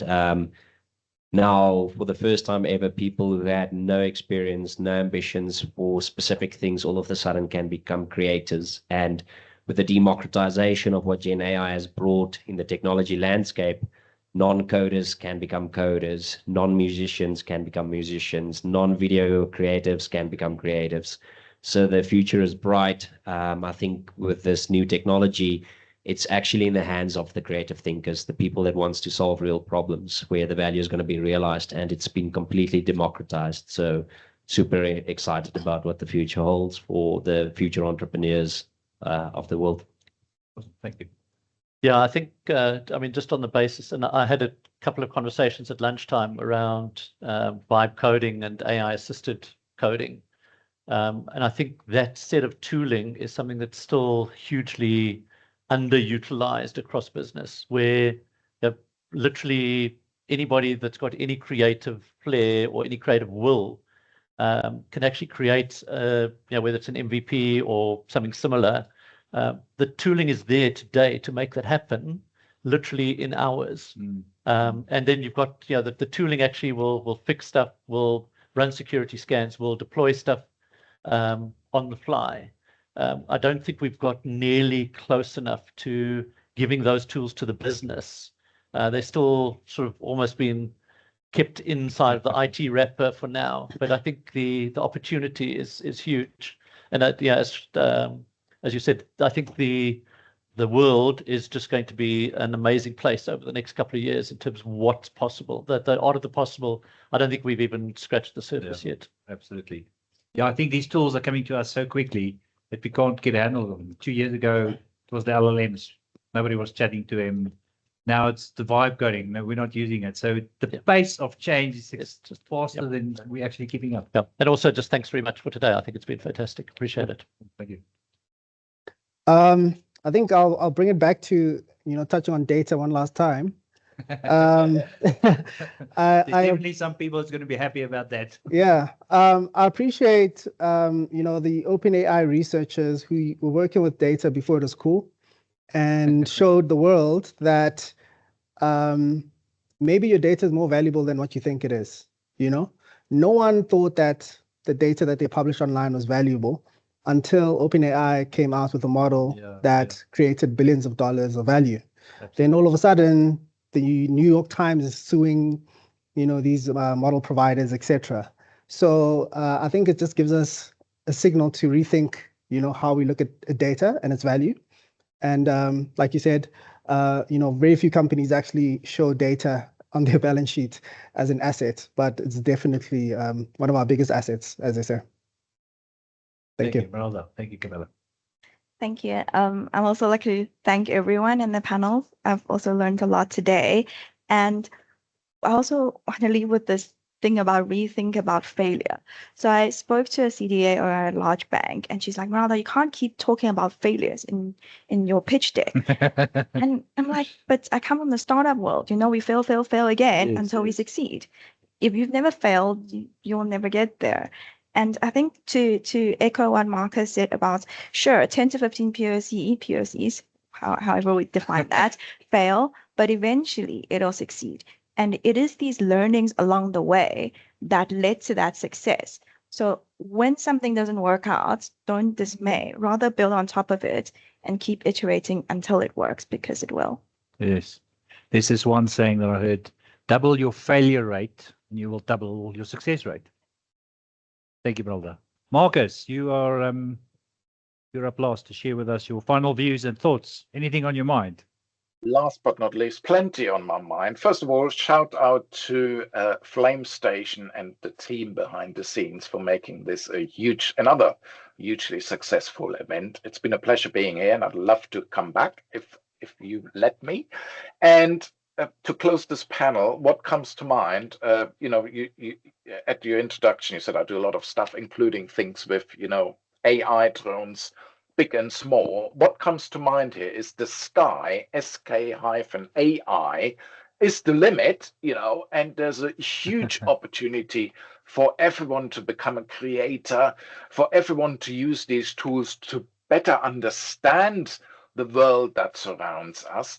We got to be mindful that we cut through the hallucinations and the potential misinformation. When you do a Google search now, there's a Gen AI generated piece at the top, and whatever comes back is not necessarily the correct answer. So if AI can be used to sharpen human intelligence and empowering everyone to deploying it in a much more focused and targeted fashion, and by doing that becoming more efficient, freeing up our spare time, becoming much more interesting and valuable as a human being in the employment space, then I think there's a powerful tool everyone can and should be tapping into. But with forward things, as I said early on, with great powers comes great responsibility, and we need to be mindful of the risks that come with those.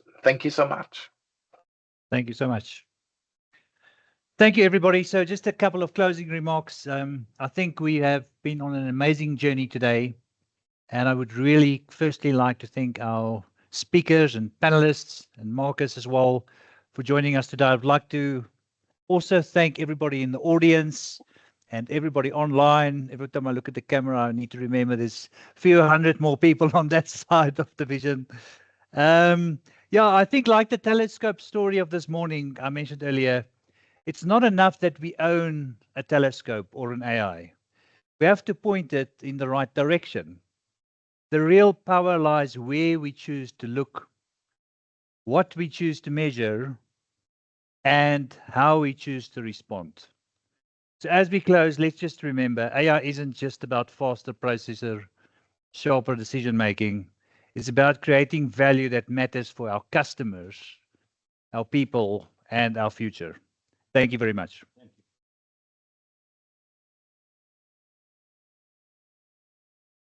Thank you, Lesedi. I would just like to hand over token of appreciation from the team. Very kind. Thank you. Thank you.